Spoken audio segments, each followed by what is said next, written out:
Welcome to this special discussion by the Commoner Law Group about the World Health Organization's power grab. Today, we're going to be asking a number of questions, but primarily, I'd like to have in front of your mind the question, are we subject to international treaties? So my name is Clint Grease, and I'll be your host for the next couple of hours or so. And today, we're going to learn about the lawfulness and or the legality of international treaties. This latest move by the United States, particularly the administration of our President Biden, to amend a health code that's promulgated by the World Health Organization to increase its authority over member states. We're going to get into the details of it. We're going to learn more about this organization, by what authority they claim to do what they do. We're going to hear from our experts. As usual, we have three folks waiting to share their experience and analysis and conclusions about what's going on. Of course, there's the big question out there. What do we do? What do we do? What do we do? We'll address that question in so many ways as well today. So look forward to hearing from yourselves. Get ready. We want your questions and your comments as well. We're going to start soon with our specialists, Sue-Ann Caesar, Catherine Duran, and Dina Pollard-Sachs. And for folks out there who are participating in our newly formed Commoner Law and Legal Research Group, we're going to give you priority in case you've been doing some research on this particular topic that we have facing us this day. So I want to find out a little bit about the folks who have come today. How many, if you please get used to the raise hand function, at the bottom of your screen, you'll see a little icon that says reactions. If you click that button, one of the options will be raise hand. So I'm just curious if anyone, this is your first event with Commoner Law Group. If this is your first time here, please raise your hand. Is this your first time here, Hector? Yes, first time here. All right, welcome. From San Francisco, the liberalist city in the world. Yes, top-down control.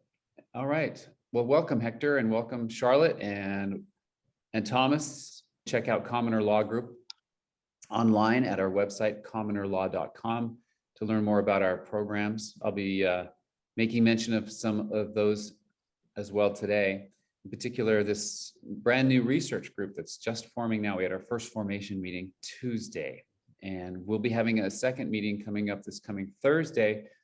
So if you want to join us, we're going to support one another.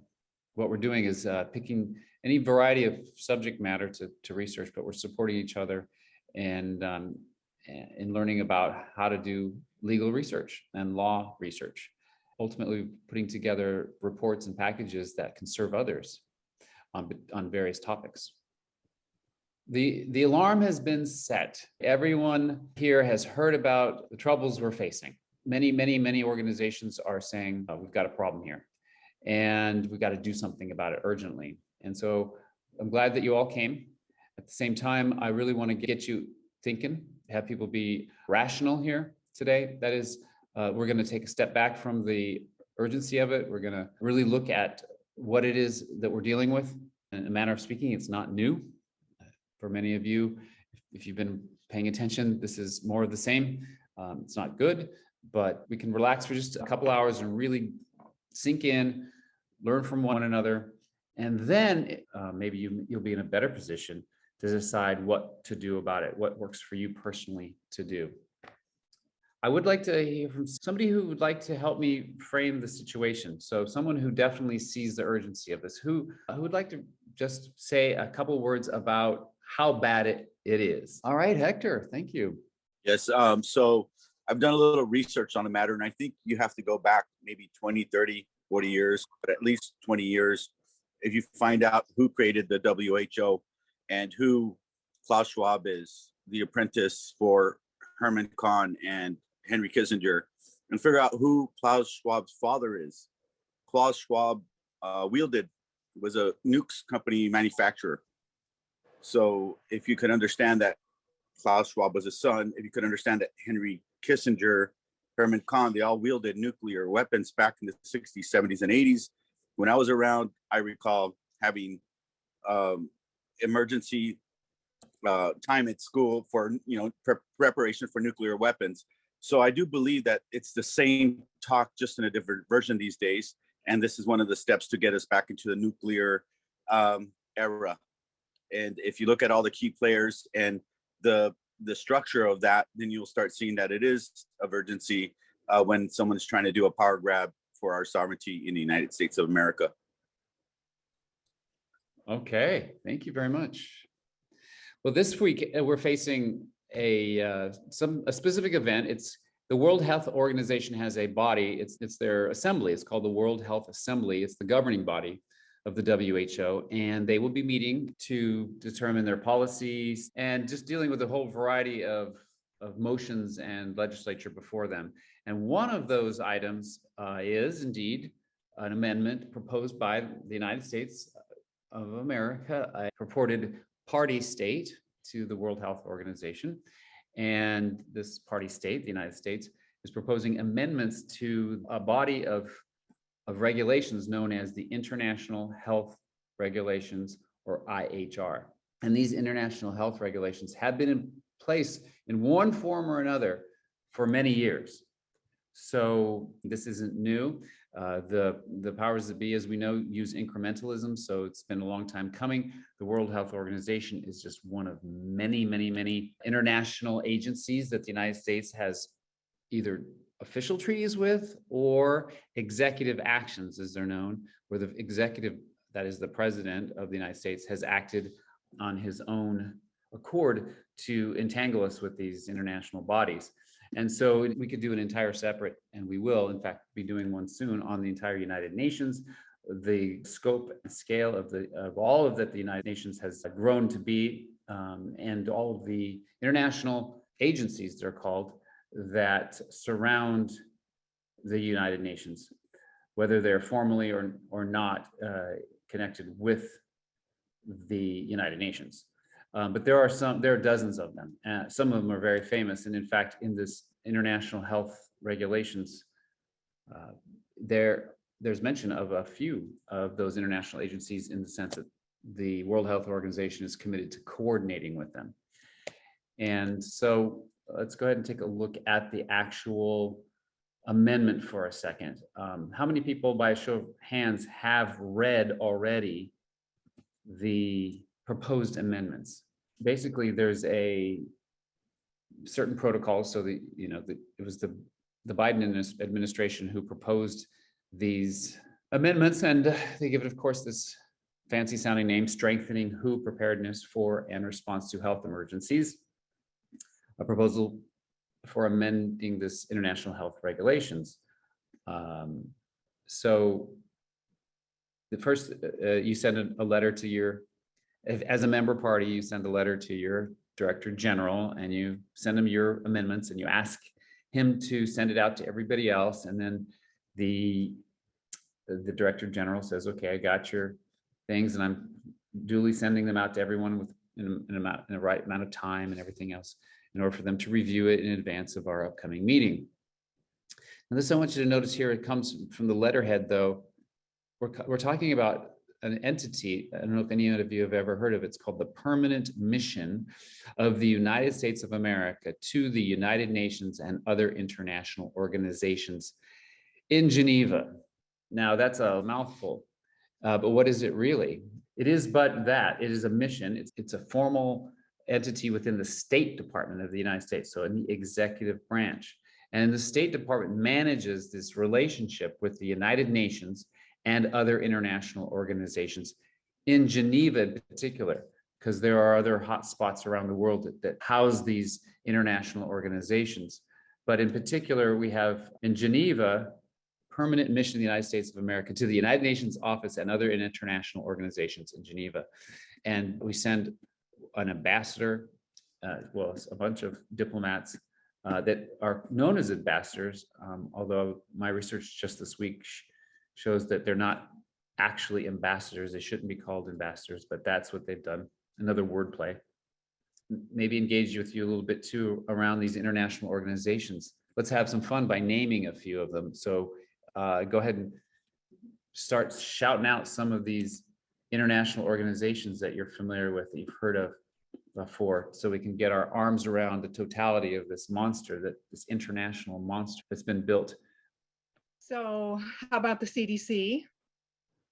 Let's go international. How about the IMF? International Monetary Fund, right? And the World Economic Forum, did you name that one? The World Economic Forum, hadn't named that one yet. Coming. Okay. Those are a couple I could chime in about. Thank you. The IMF has done some interesting stuff. Indeed. They're all at work in their different areas. I mean, we have a massive federal government.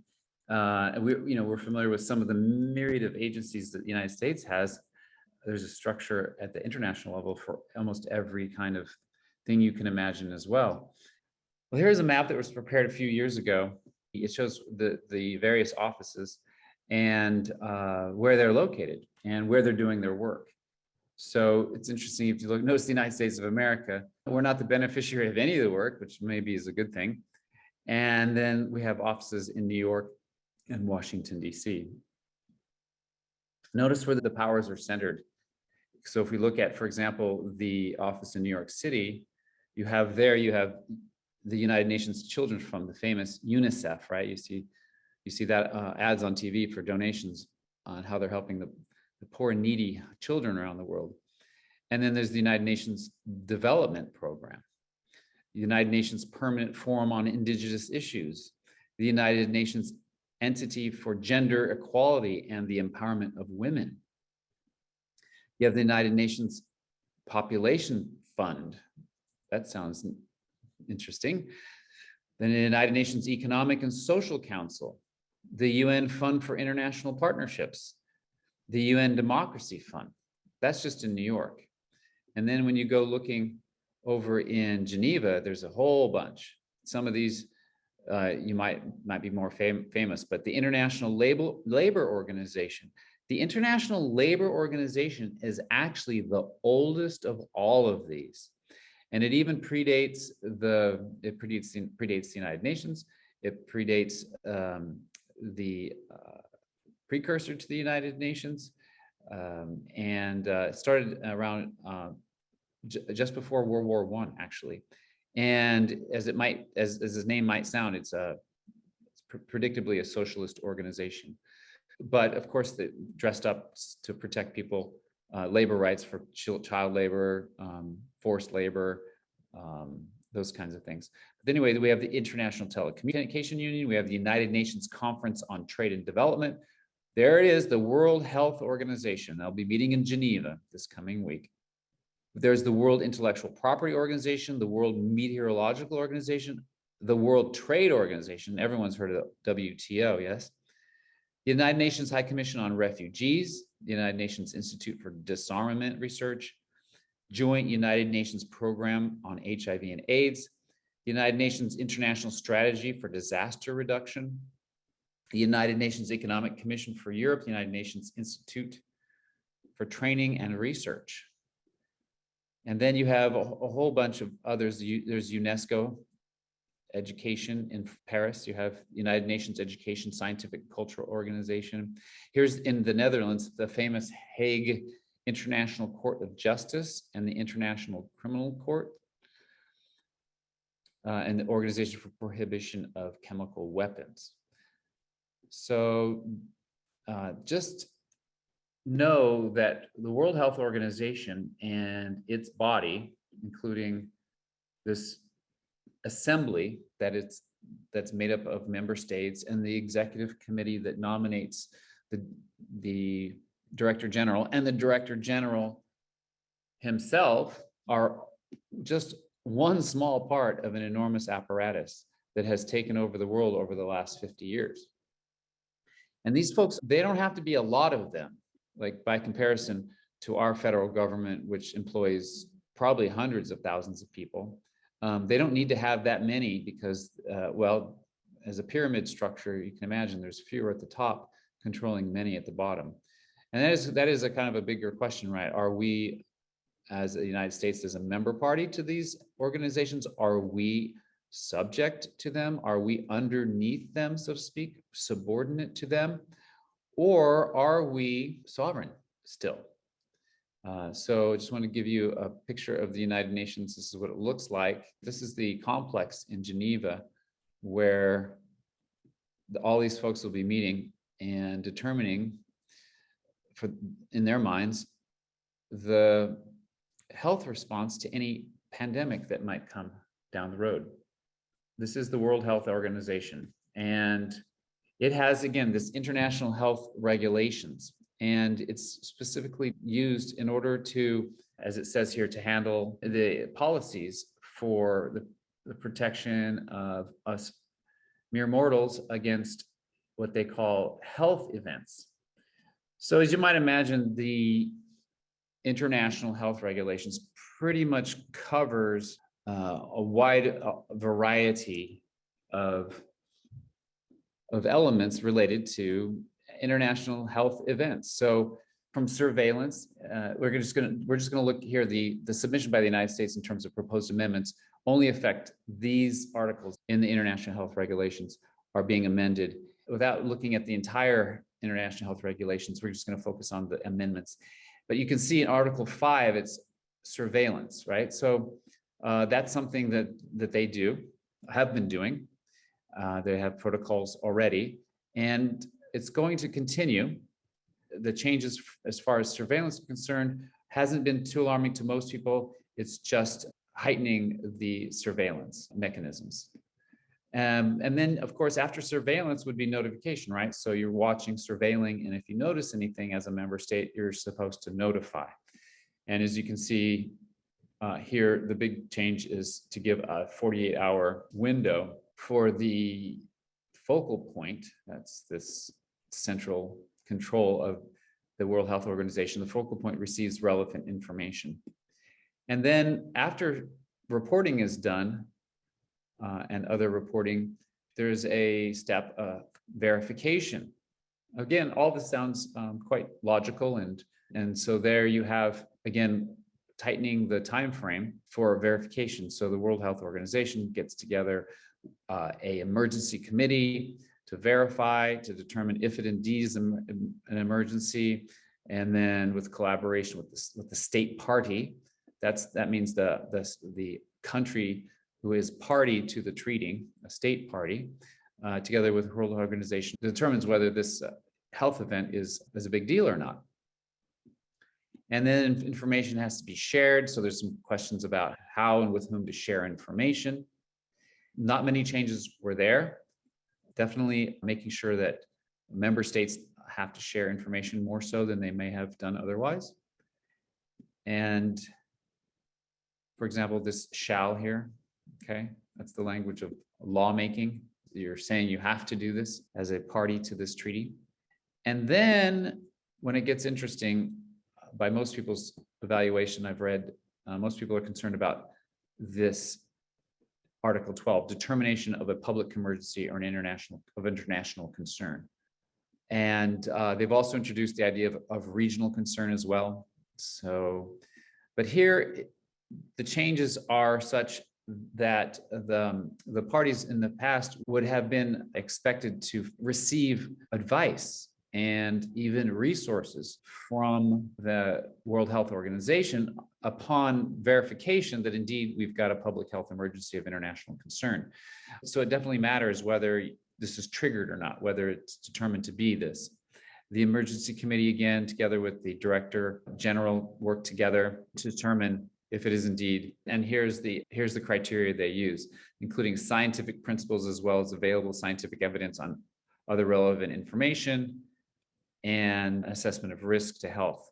Now, in the past, states party within those territories in public health emergency of international concern has occurred. It was more up to the member state to determine if this is an emergency or not. And now the World Health Organization is taking over and saying, in a matter of speaking, that they're going to be the ones to determine if this is a health emergency of international concern, requiring a potential international public health response. Okay, then let's get to it, the response itself. So this is obviously the part that can be troubling. Because let's be clear, folks, when we're dealing with government, the Commoner Law Group and our founding fathers, and really anybody who's interested in understanding the proper role of government, does not think that government is bad by itself. Government in and of itself is neither good nor bad. The question is whether the government has its proper role, which is as a servant to the people, and that we consent. In other words, at no point can a government tell us to do something that infringes on our natural rights. But at the same time, we, the people, can choose to institute government to serve us. Given, yes, the nature of diseases, according to the germ theory, the traditional germ theory, these germs can go across borders undetected very easily. And so you can look at it as an innocent attempt by international concerned parties who are looking out for everybody and providing a service. But if they intend to tell us what to do for our own good, that is not according to our own consent, not respecting the sovereignty of our nation, but instead for our own good, telling us what we have to do, that's when a line gets crossed. And so you can read here that it used to say, at the request of a state party, the World Health Organization collaborates in the response. But now it says, the World Health Organization shall offer assistance to a state party in response to public health risks and events. Now, this is a step toward tyranny. For those who study the incremental steps that the tyrants often use, they make an offer, and it sounds innocent. But at this stage of the game, given the treaties that are already in place, and that the United States is already a member to this organization, the World Health Organization, and is already subject, according to the World Health Organization and our United States State Department, we are subject to the international health regulations already. So the simple change of the words to now we're the who is offering assistance sounds perhaps at first innocent and subtle, but what you find out is that when someone in this capacity offers you something, you have but two options. You can either accept or reject. And that's what's gonna really be the determining factor here, because in another way of saying, you're not really the option of not accepting is really not an option. So we're offering and you're accepting is kind of the way you need to understand this. So here it is, the public the if who in consultation with the state's parties concerned determines that a public health emergency of international concern is occurring, it shall offer, in addition to the support indicated in paragraph 3, further assistance to the state party. So they're offering their assistance. Isn't that nice? But you don't have to reject. So here it is. The state party, that is the United States, for example, or France, or Brazil, or any other one that you might think of. The state party shall accept or reject such an offer of assistance within 48 hours. In the case of rejection of such an offer, shall provide to who? Its rationale for the rejection, which the World Health Organization shall share with other state parties. Regarding on-site assessments in compliance with its natural law, a state party shall make reasonable efforts to facilitate short-term access to relevant sites. In the event of a denial, it shall provide its rationale for denial of access. So you can reject it, but you have to provide your reasons. And why would you have to provide your reasons? Why would you be required to provide your reasons if they weren't able to negate your reasons? It's, I guess, something you might be familiar with is in the realm of vaccination mandates in the United States, where people were given the opportunity to ask for a religious or medical exemption. So you can reject a vaccine mandate, but you have to prove that you're truly religious enough, or you're truly medically unable. It's now on you to prove that you aren't subject, or that you have an exemption, or that you don't have to accept the offer from the World Health Organization in this case. And then there's the deployment of expert teams and more. Okay, and then recommendations with respect to persons, baggage, cargo, containers, conveyance. One interesting thing about this document, the international health regulations, it actually states that the purpose of the international health regulations is not, as you might have thought, the health and well-being of people. It is indeed protection of trade and transportation. Can I mention something? Just kind of backtrack to number 4, because I didn't want to forget. Yeah, let me introduce you first to everyone. Catherine Duran is an absolute expert in the United Nations from the point of view of it being a decades-long march to create a one world government and supersede entirely the sovereignty of our nation, top-down control. They've been at it for years. What we're witnessing today is just another example. But Catherine has been studying this phenomenon for years. She presents on it regularly. All right, take it wherever you like, Catherine. Well, I just wanted to thank you for that. And you can consider me somewhat of an expert to the degree that it is being used. I mean, it is something that's a vehicle towards one world global governance. That's my focus. So thank you so much for that. I just wanted to mention that on number 4 of that proposed amendments, it was number 4. Article The 12? state. Yeah, the state party shall accept or reject. So I just wanted to, yes, just went down. So the state party, down, I don't know where that was, but anyway, shall accept or reject. That was really good. I was writing that down as you were mentioning it, so I was like, that was really good, of like minds here. But either way, whether you accept or reject, you have to make a statement. If you sign on to this, you have to make a statement or qualify why you're rejecting it. But it's also a matter of qualification for acceptance. So what that means is that the WHO is a non-governmental organization and its tentacles are everywhere. So what that also means is that in your local government, the things that are the most local to you, your school board, your city councils, even your state legislatures involved with non-governmental organizations. And so your government, your state, and your local governments, your local agencies that I just mentioned, would need to qualify for grants to get that acceptance. You think that the World Health Organization is just going to offer its assistance for free? No, you're going to have to qualify for grants. That means you're going to have to jump through hoops and do the WHO's, jump through their hoops and whatever it is that they're requiring. So I don't know if I'm stating the obvious and if that's something that just occurs to everyone, but it seems to not occur to people that when you are paying for you are paying your taxes are going, say, for example, your property taxes. Your school boards are the administrators that appropriate your property taxes, right? Well, it gets appropriated right to the non-governmental organizations, which they then in turn have to qualify to get grants from and assistance from, and they're doing that right now as we speak. They're doing that.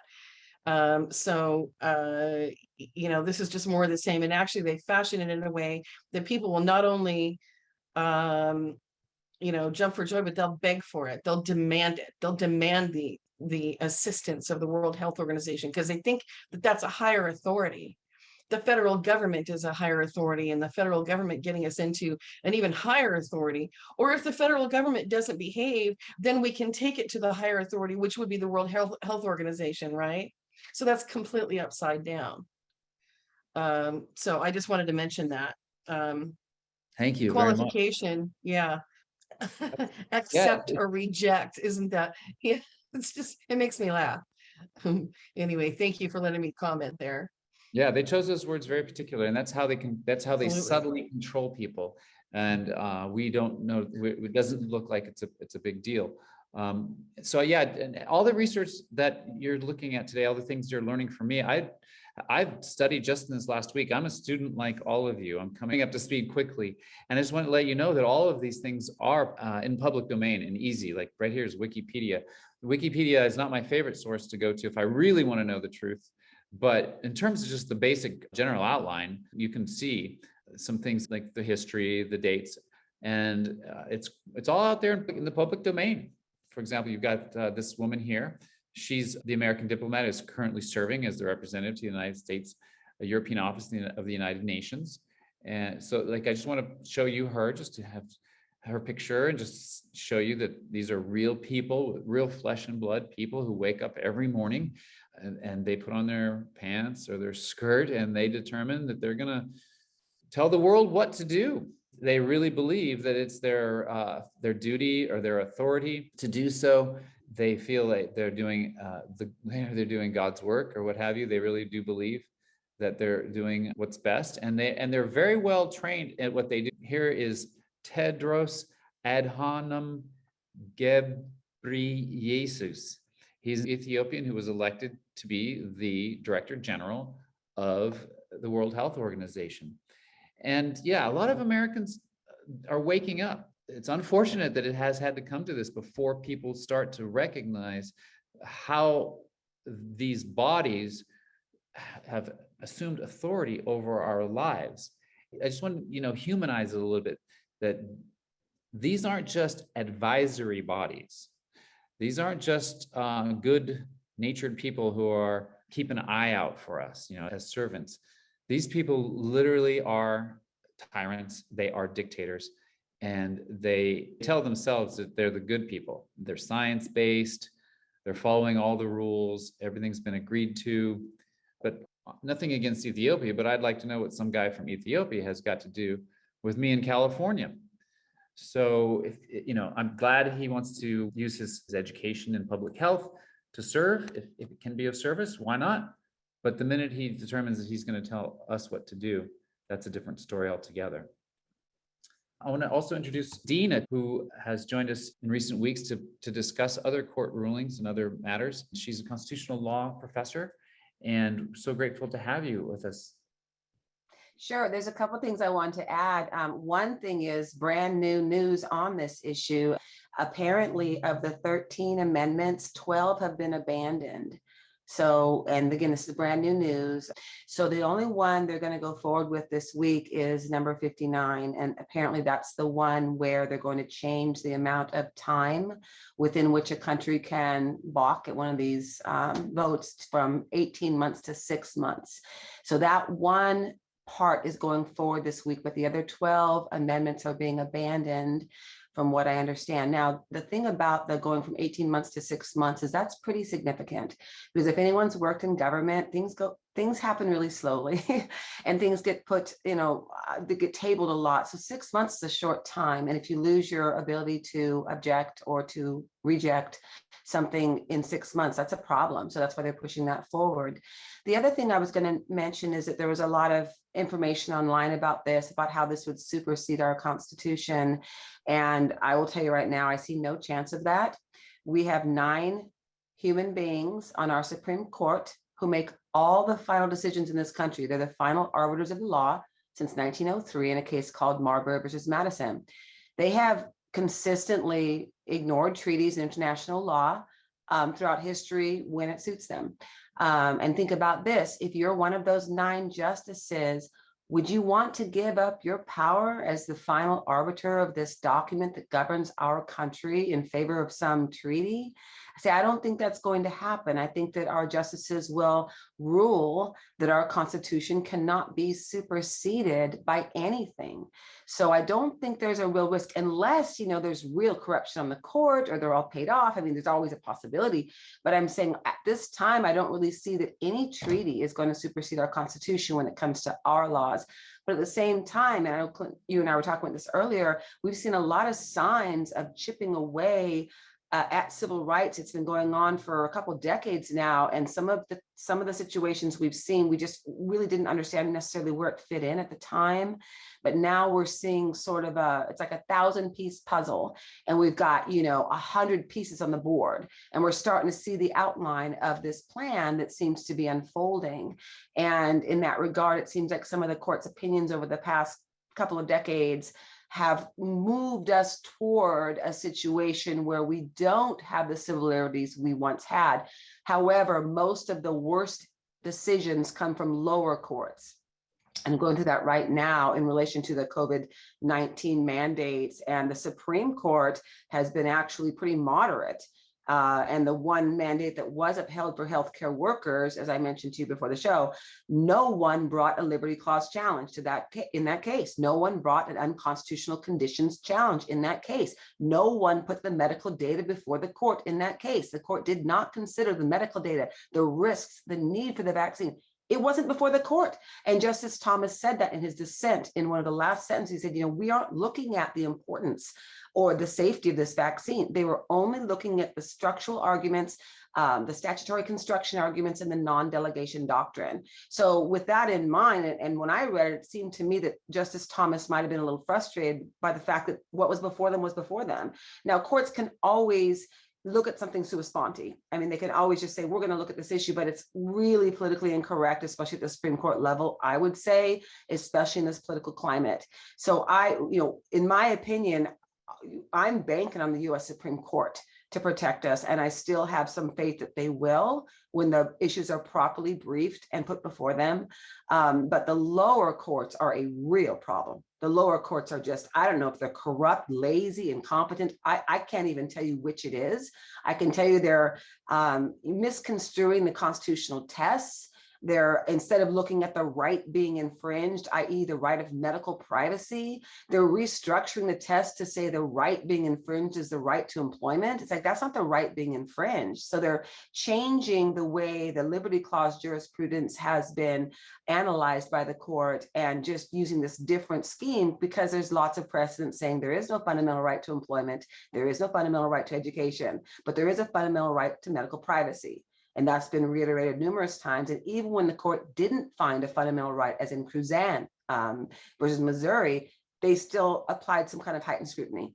Rochin versus California, Winston versus Lee, all these cases. So I think that the big mistake the lower courts are making is, and I don't know if it's intentional or not, is misconstruing the tests, not applying them properly, and not putting front and center the issue of medical privacy. They're avoiding that by saying the issues about, do you have a right to employment? Okay, we all know we don't. I mean, unless you're a tenured professor or something like that. So I think that we still have to hope that the Supreme Court will get it right when it's properly presented. And I'm so thankful that Pfizer documents have been released, because they're going to be very helpful in perhaps convincing the court that something's wrong here. And something the Jacobson court said that most people just gloss right over and don't realize, the Jacobson court said that they would defer to the legislature if the medical evidence was deemed sufficiently strong by the court to allow the vaccine to go forward, unless there's some reason to suspect the state is not acting in a legitimate manner,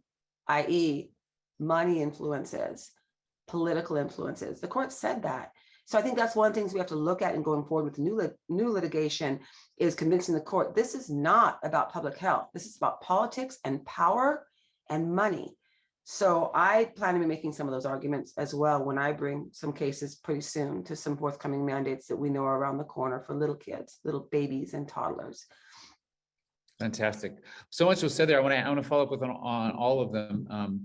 But just, the World Health Organization, or similarly, the way the CDC operates, when I turn on the TV, for example, and listen to the mainstream media, which I don't do that much, but they refer to the CDC and they refer to the World Health Organization as if they have all the authority. It's just the languaging. If you ever pay attention, they don't say the World Health Organization, a non-governmental body to whom we have no allegiance, particularly suggests or recommends, blah, blah, blah, blah, blah. They just say the World Health Organization says blah, blah, blah, or the CDC mandates blah, blah, blah. This is the thing that all of us commoners need to be very much alerted to and wide awake and be anticipating all the time. The tyrants always use two tactics over and over and over again. One is your presumed ignorance of the law. So they don't expect for you to understand anything, that you don't understand what a treaty is. You don't understand what role the World Health Organization does have or should have, what parties are signed on to what treaties or not, or what authority the legislature of the United States, the Congress, has given to the CDC or to the executive branch to make treaties. And you're expected not to know any of this. And therefore, then they can use their second tool, which is intimidation, which is fear.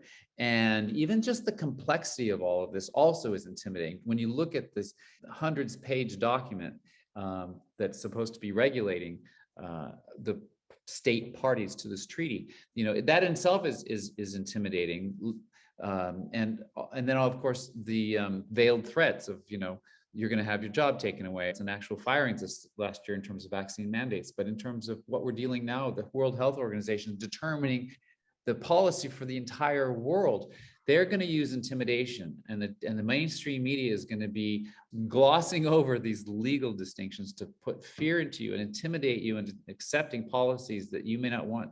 But because everyone else around you is also afraid and also intimidated, we've got a problem. So there's those two areas. We at the Commoner Law Group can help with enlightening you so that you're not ignorant. And that's important because you need to know, when it comes to stand up for your rights, you need to have something to stand up upon.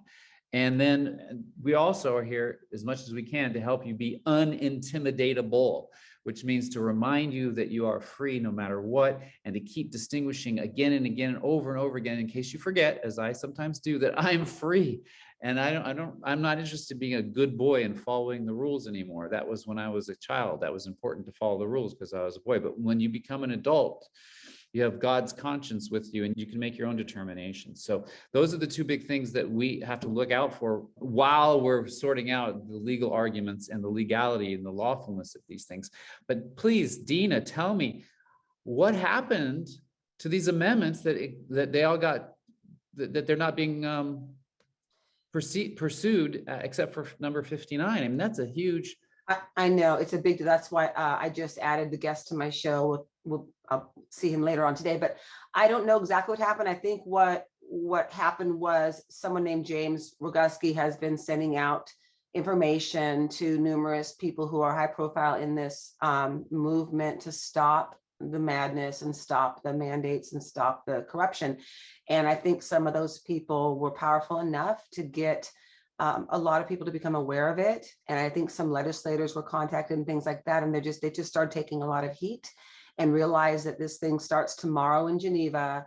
And yesterday and today, a lot of Americans found out about it and they're going kind of crazy with it. So I think that they just decided to back down and to stick with the one that is one of the most damaging to us, and that's limiting how much time the member states would have. And I don't know how they got 194 countries to back this organization. I guess, the United Nations, when I was a child, was considered a credible agency, and it really hasn't been for a long time now. They have no real power. I mean, they can't do anything. I mean, the only things that matter in this country are court judgments from our courts.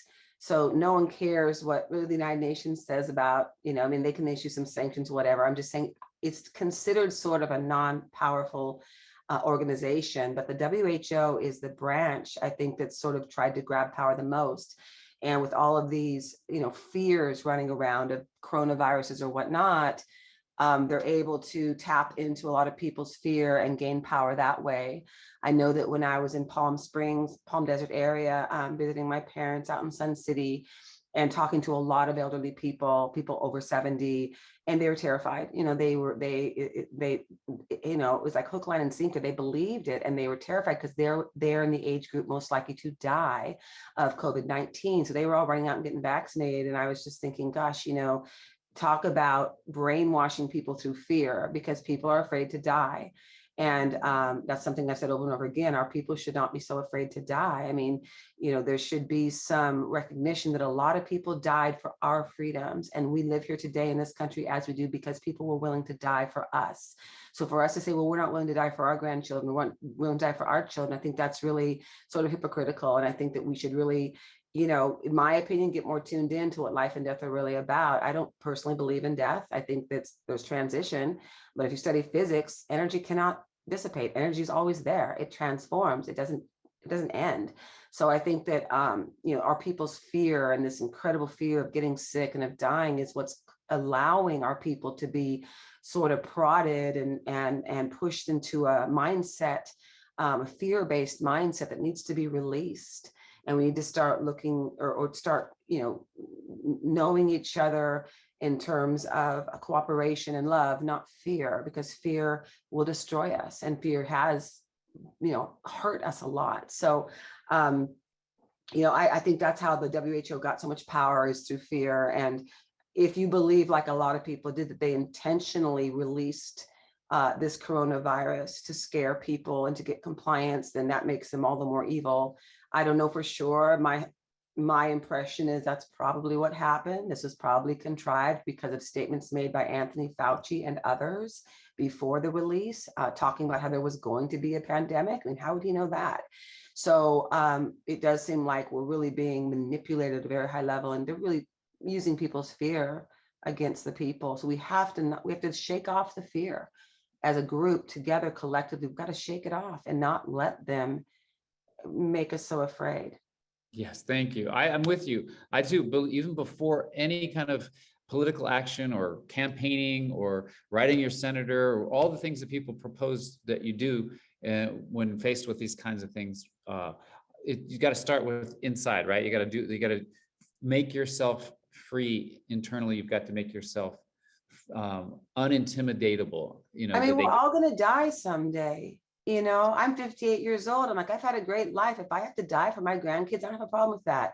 We're all, I mean, unless, you know, Revelation comes to pass and there's the rapture and army. I mean, you know, the Bible says some of us will not die. Some of us will stay forever and inherit the earth and have it as our playground forever. But other than that, we're all going to die. So to me, to make a big deal and to say, oh, you know, and especially the older people, you've had a long life. You're 70, 80 years old and you're terrified and, you know, discriminating against people who haven't been vaccinated. I'm like, you know, they're probably going to die within 10 or 20 years anyway. I'm saying it just seems to me so strange that we live in this 21st century where people are so afraid of death. I don't think that kind of fear plagued society, you know, hundreds of years ago. I think this is something kind of new. And I mean, I guess there's always been some fear of death, but the fear is just out of control at this point. And so, you know, I would just say we need to really think through our beliefs on life and death and our beliefs in God or the universe or nature, however you want to put it, and say, you know, is it worth it to live as slaves? And the answer I have is no, I'd rather be dead. So I hope our people can see that life is only valuable if you're free. And if you're not free, what's the point? What's the point? Yeah, so I'm going to bring in Sue Ann Caesar. She is one of our common law specialists. And what you're saying reminds me of the conversations she and I have had. And I'm almost starting to think like this might be the singular defining thing for a sovereign people, is to not fear death. What do you say, Sue Ann? I'm with Dina. I think that's absolutely excellent, because I had an accident in 2000 and me and God had a long talk, and there's no way that anything goes bad once you die. It's a beautiful place to go to. And I took 2 years I took to take care of my mom before she died. And most people, like my sister, was very upset when my mom died. And I didn't. I knew where she was going and I knew what she was going to be doing. So I know what it's like to be there, because I have my own near-death experience, and it really made a big difference for me. And the important part is that, you know, the Constitution says that they cannot give our sovereignty away. There's no way they can do that. So, I salute Dina for trying to do something to help with that, and I'm with her. I hope that I know that the Supreme Court, when you bring forth the right information, they will protect us. But Right. if you don't bring it up, they can't. They Right. can only do it if you bring it up. Right. And that's the thing that I know Clint and I have had conversations behind the scenes with, looking at the qualifications of some of the lawyers, which are just atrocious. And you cannot put, a wounded, child on the front line to fight a war like this. You've got to have really strong persons with expertise in constitutional law, expertise in the Liberty Clause, and other than the BST, and the other BST Holdings lawyers from the Fifth Circuit and the whole group of the businesses who pursued the OSHA mandate vacation, and it was vacated. Those lawyers, I'm guessing, made well over $1 million, because I just know how much it costs. But the groups that have organized, who are fighting these battles in local courts and stuff, I mean, some of the attorneys, I can't even, unaccredited law school graduates, third tier law school graduates, not top of their class. I mean, the government attorneys are generally top law school graduates. The private lawyers who were hired by the businesses that challenged the OSHA mandate, I could almost guarantee you all went to top law schools, probably all top of their class. You've got to have that level of understanding. And this is a very obscure area of law, Liberty Clause jurisprudence. If I hadn't been a law professor for 20 years, I never would know what I know. But you get paid to just study all day long, so you can pick what you like. And I've always been fascinated by medical liberty. And so, and my article's coming out any day now. I was telling Clint about it. It's called Judicial Protection of Medical Liberty. It's coming out as the lead article in the Florida State University Law Review any day. I just sent the final edits back to my editor on the law review there. So I go through all the cases throughout history, starting way back in the 1800s, and talk about how we've gone awry, when we went awry, who went awry, how the courts went awry, how the lawyers failed to produce documents, failed to put evidence before the court. I mean, what is going on here? And so I think it's what's happened is because most of the big law firms cannot get involved on the plaintiff's side in vaccine litigation. If they do, they will lose their big clients, because big pharma and the media and the biggest corporations, they govern everything. So those big law firms, if they took on a plaintiff's lawsuit, they're going to get blacklisted. So they can't do it. So now you're left with these little law firms, right? That aren't very strong, usually don't have top of the class, top law school graduates, and they're willing to be, the jihad warriors, but unfortunately they don't have the tools or the weapons. So now you're seeing I'm the only law professor I know of who will stand up and say this, because I'm no longer employed by the law school. I mean, I can't, I don't have to worry about getting fired. A bunch of us females resigned in the last couple of years due to sexual assault, sexual harassment, gross gender-based pay differentials and things like that. So my law school has gone through an enormous an exodus of females, me included. So I'm really free now. I can, say whatever I want, but I would have anyway. I would have not. I don't worry about things. I don't live in fear at all. I just don't have a lot of fear. I just don't believe in fear. But I'm saying it's tough when you have all these law firms that they have to worry about the bottom line. They can't take on these cases, and the ones who take on the cases don't have the manpower or the lawyer power. So I'm involved now. I've been retained by some very powerful people. One political figure and another person who's, I would say, certainly a celebrity. And I'm going to be working on these cases now because someone finally, I guess, realized we need someone with a Liberty Clause background to take this on, look at the cases, pull apart what's been going wrong. I mean, the first thing I had to do is look at the cases that have come out in the last 2 years and figure out where have the cases gone wrong. Sometimes it's attorney error, sometimes it's a judge using the wrong test or just reconstructing the test that is inconsistent with the test used throughout history. They've totally changed the unconstitutional conditions doctrine. And I have a big problem with that. That's a critical aspect of our jurisprudence. Unconstitutional conditions is where you have a job or a public education access that is denied if you don't give up a constitutional right. So it is a different analysis than straight up Liberty Clause, because the Liberty Clause would be triggered when the government passes a law that affects everyone, like banning abortion, well, affects all females, or any kind of right like that, or banning guns, or that kind of thing. So this is a little different, and there's a little more looseness in the published cases. And it applies to all enumerated rights. And one of the big cases is Nolan versus California, where property rights were deprived by a couple that owned a beachfront house, and they wanted to remodel their kitchen, I think it was. And the California Coastal Commission said, yeah, you can get the permit to remodel your kitchen if you provided public access through your private property to the beach. And they balked us. You got to be kidding me. We just want a kitchen remodel. So the Supreme Court said, nope, that's an unconstitutional condition. But the court has said over the years, all enumerated rights are subject to the unconstitutional conditions doctrine. But we haven't really seen Liberty Clause. We've never seen medical privacy rights be the central part of the unconstitutional condition until now. So, and the cases are all getting it wrong. So what I plan to do is go back to the fundamentals of the unconstitutional conditions doctrine and explain to the court very clearly, this is how it's done. This is how the analysis goes. And the right is not the right of education or the right of public employment. The right is medical privacy. And they're trying to coerce people to give that up to continue their public employment or continue their right of education. But whether those rights are fundamental or not is irrelevant, because medical privacy is fundamental. And that's where the focus needs to be. Yes, I agree.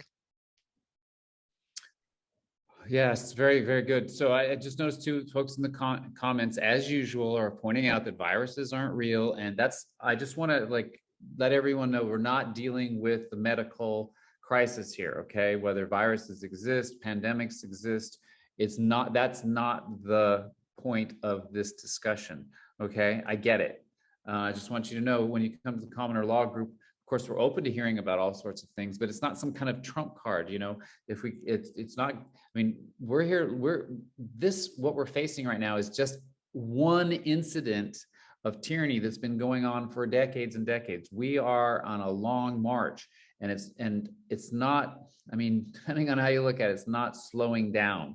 Yes, more people are waking up, and that's a very good sign. When I say waking up, I mean learning about the law. Yes, there's a lot of fraud behind medical science. We could create an entire curriculum around medicine and pandemics and immunology, but we're not doing that here at the Commoner Law Group. We are focusing on the legal crisis that this is. So, of course, there's going to be fraud every time, whether it's financial fraud, medical fraud, technological fraud, psychological operations to trick you. And just there's multifaceted problem we're dealing with. Tyrants use everything at their disposal, there's no doubt. We here are focusing on the folks who want to learn about the law, who want to empower themselves with the law, so that when it comes time to stand up for your rights, regardless of whether you believe in a virus or not, you have something to stand on, okay? So I just want to make that really clear. And then the other comment, the other thing that people are always very often looking to lawyers to save us. And we've learned in the last year and a half, and Dina's just made some very important observations about the legal profession. Thank you for saying that, Dina. You've really, you've been very critical of those people in terms of their abilities and competence, but now we're actually talking about their character, that they're compromised. And so the point is, we the people have to once and for all learn enough law, be interested in law itself, like your life depended on it, and to the degree that you're able to learn what you need to learn sufficiently to manage your own affairs. And today, what that means is standing up for your rights. And no matter what they come at you with in terms of their intimidation factors, no matter what they come at you with their tricks to try to keep you in the dark about the truth of what's really going on around you, whether it's pandemics or other things, whether they're intimidating you at a traffic stop because you were 5 miles over the speed limit when there wasn't anyone within a mile of you, and yet they still want to take your money from you. They use intimidation and ignorance of the law every time. It's a 1-2 punch, and we fall for it every time, because when you're ignorant, you're more intimidatable, and when you're intimidatable, you're more ignorant, and they work hand in hand together. So we need, again, to learn enough law, all of us. I recommend everyone to make it a priority in your life. Just like you may have health and fitness goals, or you want to like try to stay in shape, right? Of course, everyone. I myself spent years and years and years learning about biology and nutrition and health and fitness, because I determined that for me to live a good life, I needed to know how this body works and what's good for it and what's not good for it, and to pay attention to the indicators that my body's telling me every day. But only late in life did I realize, and I want everyone to understand this in America, that we have to learn the law, but the fundamentals of law, not just all the millions of rules and regulations and statutes and codes that people call the law, but really the great American law. It's surprising to me that here we are, the United States was proposing these amendments, right? We're supposed to be the last holdouts for freedom in the world. We're supposed to be the beacon to the rest of the world of what freedom can be like. In the last couple of years, we have been at the forefront of the international tyranny.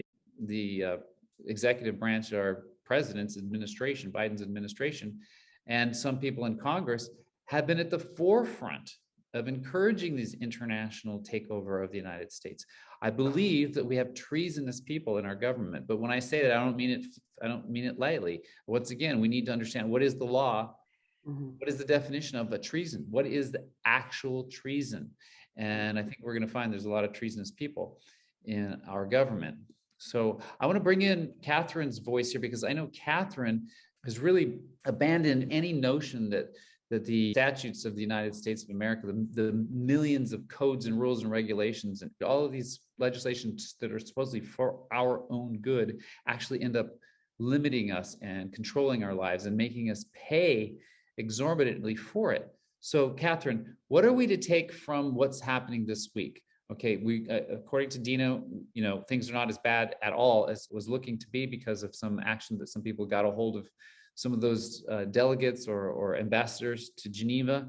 But what do you say? What is the bigger picture that we need to understand?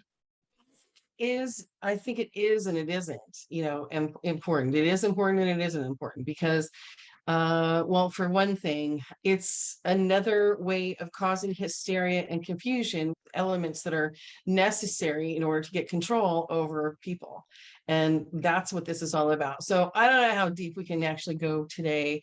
We're going to dive deeper into this, and I can give a fuller view of, my perspective, which of course I think is right. I think I could prove it. But anyway, let's just talk about the Biden hysteria, the message that he put out. And this is, so important. And people are freaking out, or they're jumping for joy over it. I don't know. But number one, the president does not have the authority. He doesn't have the authority. I want to stress authority. Does not have the authority to enter the United States into such an agreement in the first place. Okay. So without the Senate, there's legally and lawfully, lawfully there's no treaty at all, but there's legally no treaty, even if it were, and hopefully everybody here understands the difference between legal and lawful. It's never going to be lawful, but could they make it legal? Well, it's not even legally binding issue if the Senate does not approve, 2/3 of the Senate, right? Without the Senate, it's not legal. But does that mean that the Senate will not comply just because? Why? Because there's because constitutionally it's required for there to be a 2/3 decision of the Senate in order to make it legal. Well, okay, so that's why we're in the mess we're in, is because the people believe it. Does the president have the authority? No, he does not. He does not have the authority, and neither does Congress, neither does Senate. But do the people know that? So if the people don't know that, does it matter? No, it does not. Because, well, because COVID, right? I even hate to say the word, but we wouldn't be in the mess we were in unless people didn't have a fundamental understanding of who basically the order of authority. So like I was saying before, we think that if we can't get the United States government to straighten up and fly right, well, then we're going to go to the World Health Organization, or we're going to go to the UN in order to get the United States to straighten up. That's the problem. That's a problem that we have. So only treaties made under the United States bind the states to any sort of a treaty, right? So not only does does the president not have the authority to enter into an agreement like that, neither does the Senate under any circumstances. So why we're But they talking about the work details together. of any of these. Yeah, but let's be clear though for the listeners, because we need to make this clear. Article 2, Section 2, I think it is. Yeah, Article 2, Section 2 says the president does have the power to enter into treaties, but only after the Senate has issued an advisory opinion by 2/3. So it's the Senate, However, and then the however, only by the terms of the Constitution. There are no circumstances where something like this would ever be. The United States, no government under the Constitution has any authority ever to cede the sovereignty of the people. Their only reason for even existing in the first place is to protect the sovereignty and the rights, not the life, liberty, and property, but the rights to those things. So where we're talking about somebody's health, you have a right to health. No, you do not have a right to health. You have a right to your own preservation of health, you have a right to life. Is the government under the obligation to protect your life? No, only your right to life.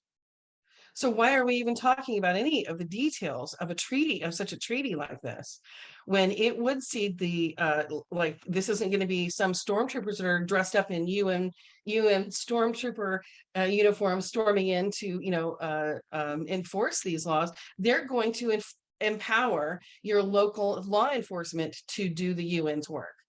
So people will just think it's local government. They don't ever have the authority to do that. Listen, here's the deal. It's super duper simple. We as individuals are made in the image of God. We are made individually. We're all created equal. So nobody, no man, no person, I have no authority. I have no right, authority, or power over another individual. So if I don't have the authority or power over another individual, is there a certain number of me's that if there's 51% of people like me with a mindset of like me and 49% of people like you disagree, do I have the, do the ayes have it? Does the 51% have it? Well, no, that's why we're not a democracy. So if I don't have the authority and 51% doesn't, does the government have the authority to impose anything? There is no such thing as a mandate of government on the people, period. It's super simple. The government cannot mandate anything on an individual, not lawfully, not legally. That's the authority that we the people, as the creator of government, are the ultimate authority. We are the highest authority and the highest power on earth. There isn't anything higher than that. So when do we abdicate our authority to the servant of our own creation and say that they can have the authority to give away our sovereignty and then make decisions for our healthcare, anything else, because health is just one way. That's just a toe dip, in the water, just to see, well, we've already proven that this can happen. So while I say that government has no authority, other individuals have no authority, they do have the power. And that's where the danger lies, is that they do have the power because we give it to them. Because we, the people, generally speaking, do not understand that order of authority. And we believe that the so-called government is our authority. And well, we just have to obey. Either that or, well, we are just nice people. We're going to, we're not going to have road rage. We're going to allow the person who's crowding in to just crowd right in because we're so benevolent and, altruistic, right? So we're going to not only mask, but double mask in order to save the other person, that kind of thing. And we're going to guilt people for not doing the same. And that is effective. That works. That works. That's already been shown. That works. I'm on vacation. It's 107 degrees out in the shade and people are double masking. They're still doing it. So You're in Palm there's Springs, right? I'm in Palm Springs, yeah. And it's like Where my parents unbelievable. live. It's important to understand that, the order of authority, the only legitimate reason for any government to exist at all is to protect the sovereignty and the rights of the people. Mhm. That's it. If it's doing anything else, it is unconstitutional. It is unlawful. It could absolutely be made legal. Then here's the thing. If the president goes ahead and signs this thing, if the Senate goes ahead and allows this type of thing, is it still binding on you? Is it still binding on the states? No, as a matter of fact. Does that need to be legislated? No, it does not need to be legislated. As a matter of fact, if you understand the basic, very basics of the Constitution is no act of government contrary to the Constitution can be valid. Mhm. It's null and void. And it has been upheld for over 200 years. So if it's null and void, if it's not constitutional, if it's null and void, then in order to, legislate on top of it, what are we going to do? We're going to make stronger legislation than null and void, than doesn't exist. As a matter of fact, when you start legislating over something that doesn't exist, you have to make it exist. So now when you put legislation on it, it just means we're just going to have to keep revisiting this thing over and over and over. It's an absurdity. It's an absolute absurdity. Does it make it valid because the president signed it, because the Senate, the US Senate signed it? Are the states obligated to, are they bound to that, to any terms of that agreement whatsoever? No, they're not. But And we have to that stand. just comes to the term that people, which it does require a lot of foundation for, and we'll go deeper into that, about the concept of actually requirement of nullification. And it's just simply nullification does not require an act of government or an act of the court. As a matter of fact, like I said, beyond, see, that's a risk that I wanted to comment on that too. That's a risk. You take something like that into a court and you ask the court's opinion. Is it going to be listen, anything that goes before the court is supposed to be a trial by jury. It is not supposed to be left to the good ideas and best intentions of the person who's wearing the robe and holding the gavel. That is very dangerous because you set a precedent. And then it's assumed that, okay, well, layers of government that are going to follow that because a judge has made a ruling. Well, judges don't rule. Judges are not delegated the authority to rule or to publish decisions. Kings do that. Their role is to opine. So you're going to put this in front of a jury and have a jury of, a grand jury, if you want, to hear a case like that on something that doesn't really have the authority to exist, and as a matter of fact, constitutionally is null and void, and then ask their opinions on it. Are you going to start from the beginning and give them a constitutional education so that they understand? That you could read the Constitution and know it verbatim and not know a thing about the principles of the Constitution. So if you don't understand the principles, are you going to be able to render an opinion that is going to be constitutionally literate and compliant? I'm here to say, it's a big, bold statement, but I'm saying there is not one single level of government from meter maid and dog catcher to president of the United States that is constitutional. It is over. There is no constitution, therefore there is no government. It is not government. It is by definition an organized crime syndicate. So do we deal with that by going into the organized crime syndicate's court? And I think not, actually. So the owner and inventor of the Constitution, the owner inventor of the government, needs to take control over the servant of our own creation. You cannot do that without knowledge, without an education in the Constitution and what its intent is, and its principles. So we can't go in and try to. I love Brent Winters. We can't go in and go through the organized crime syndicate's court in order to get an opinion that is going to be useful to us, because you run the risk of them saying, well, yeah, okay, well, there isn't any foundation for the laws. It isn't the Constitution, and that is proven. We're giving the courts the ability to render rulings or decisions that people will live by. And whether or not they're constitutionally compliant or constitutionally aligned or not. And that's the thing that is very, very, very dangerous. All right, Catherine, I'm gonna just interrupt a point, very strong. This is the way it always was before. Before modern times, the common law, exactly what Catherine was saying, was not controversial, and it was just the way it is. And I recommend a book called Excellence of the Common Law, Compared and Contrasted with Civil Law in Light of History, Nature, and Scripture. And I think this whole discussion is really reminding me there's really just there's like two different worlds. There's common law and there's civil law. There are natural rights and then there are civil rights. And then in the world of treaties, again, I think maybe originally the founders of the Constitution meant treaty as in like a peace treaty. As in, the president could, if they're having with a belligerent nation, some conflict, the president could sign a treaty of peace, an agreement or contract made by belligerent powers in which they agree to lay down their arms, and by which they stipulate the conditions of peace and regulate the manner in which is to be restored and supported. I can understand that is what was meant by treaty, instead of this modern civil law understanding of treaty, where it's an agreement, like a contract between two or more nations. And that's really what's happening now, is that the executive branch through the State Department, sometimes with the stamp of approval by 2/3 of the Senate, sometimes not, has entered into these formally signed agreements, which in many interpretations then contractually obligates every single one of us as a citizen of the United States. So I think that's really what we're dealing with here. Are we going to have a civil law nation, or are we going to have a common law nation?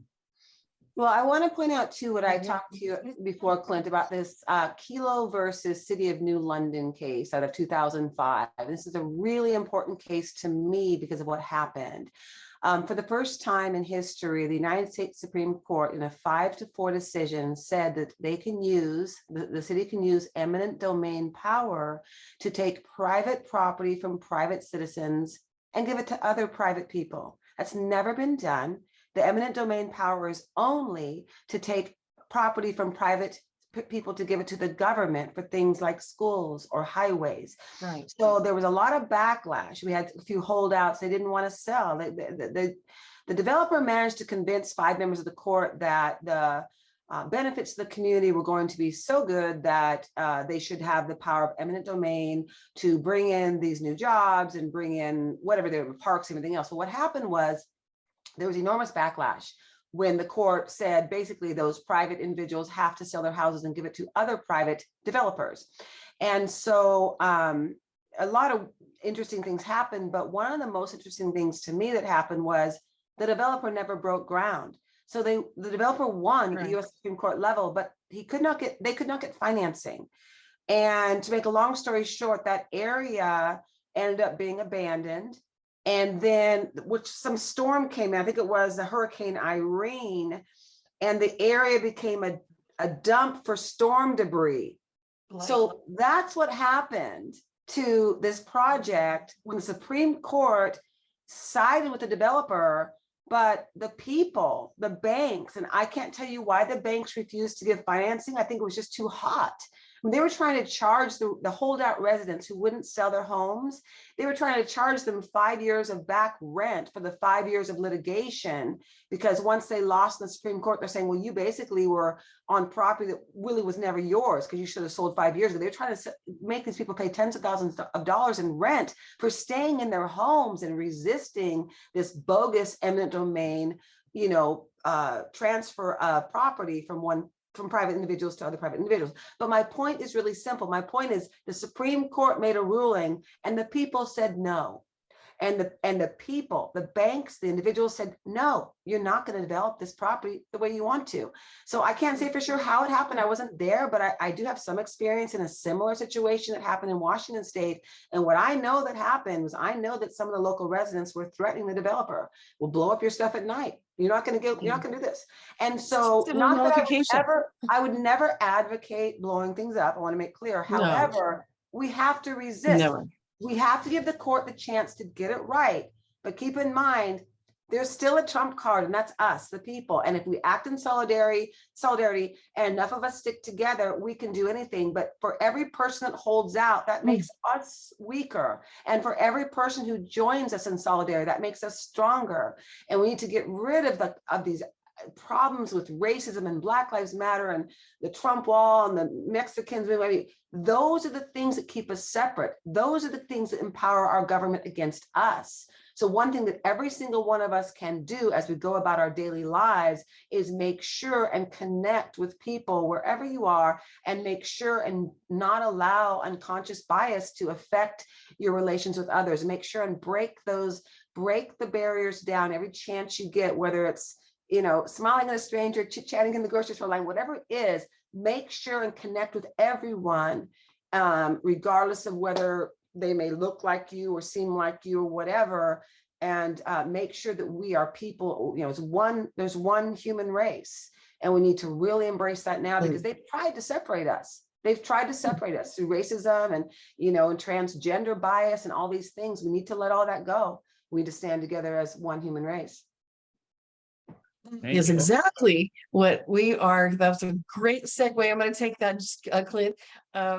That is a great segue to restoration, actually. So we have a plan and a process for all of that, that very thing, because one of the worst things that we have going on right now is, and I cannot tell you how it's like, it's like you're almost like an allergy. It's almost like I'm allergic, because I get you know, a real reaction when I see people making comments about liberals this, or it's the right this, or the left that, or whatever, because that all that does is show that people are unaware of the fact that they have been manipulated. They are doing exactly what they've been manipulated to do. We're going to blame, we're going to separate everything as all the left this, the Democrats that, the liberals so that. dangerous. And that's what they've done. They've created all sorts of in-group, out-group dynamics, whether it's you know, sexual orientation, or whether it's political beliefs or religious beliefs, or what you choose to wear. I mean, they just created this situation where they want us to judge each other harshly, so we won't come together. And we have to do that and fight that every single day. Absolutely. We have, I love that you said that, Dina, because we have strategies. We help with strategies on how to, you know, which groups to approach and how to approach those people in your community, because, and making this leads to the point for everyone here that, you know, the highest order of authority is we, the people. But if we're separated, we can't, it's not like, okay, well, the people on the left, the highest order of authority is the people on the right, because they're what? More virtuous? Or it's the left, you know, or so forth. So, you know, so we have to, those of us who have understood that there is, you know, there is no fixing this system. You cannot fix an organized crime syndicate, but what you can do is take the operatives, the people that you're able to rehabilitate, to be members of a lawful, let's call it a government under the Constitution.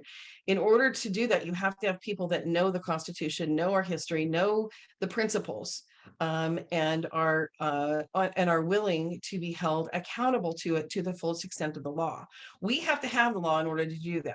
In order to do that, we have to have a cross section of the community. You can't have one side or the other side. You can't have, you know, conservatives and patriots and flag wavers and all that kind of stuff be the ones that are restoring America, because that's the recipe for civil war. You're gonna have people on, you know, so you may not have anything else in common with people on the complete opposite side of the aisle. But one of the things that I love to say is that, number one, people equally informed rarely disagree. So where it counts, when people are knowledgeable in the truth, because there's only one truth, there's not your truth, my truth, somebody else's truth, everybody's truth, their truth. There's only one truth. we can all come to an agreement that all we really want is freedom and liberty. And most people that, I just think that people don't understand that people can't even define what a right is. They generally speaking, people cannot define rights. And if you can't define rights, you can't defend them. If you can't define your rights, you can't defend liberty. What is liberty? Because you can have the right, but do you have the liberty you can have, you don't necessarily, just because you have the right to life and liberty doesn't mean that you necessarily have, your freedom to exercise your rights. So do we have the liberty? So yeah, Catherine, we're gonna, if you're plugged into the Commoner Law Group, you're going to be hearing more and more over the next month or two as Catherine and I are combining our experience to bring forth to you a total training on how to restore the Republic, but locally. So that's going to be the big aha. You're going to get to hear way more about it in our upcoming introductions. Even Wednesday night when we go do a deep dive on the United Nations deception, we'll create more about what restoration of the Republic looks like from the local level and how we're going to support you and teach you how to do that. That's going to be basically the rest of this year is going to, the Commoner Law Group is dedicated to getting every single American, wherever they are, whatever county they live in the 3,000 plus counties of this nation, to get with other like-minded freedom first people who aren't there to fight issues that we keep getting divided by. As Catherine is saying, we're here to come together and establish we the people against the oligarchy, against the tyranny, against the mentality that a majority rules. All the things that the founding fathers warned us about are happening, and we the people will return, because once you get it and you can't forget. And that's what we're up to.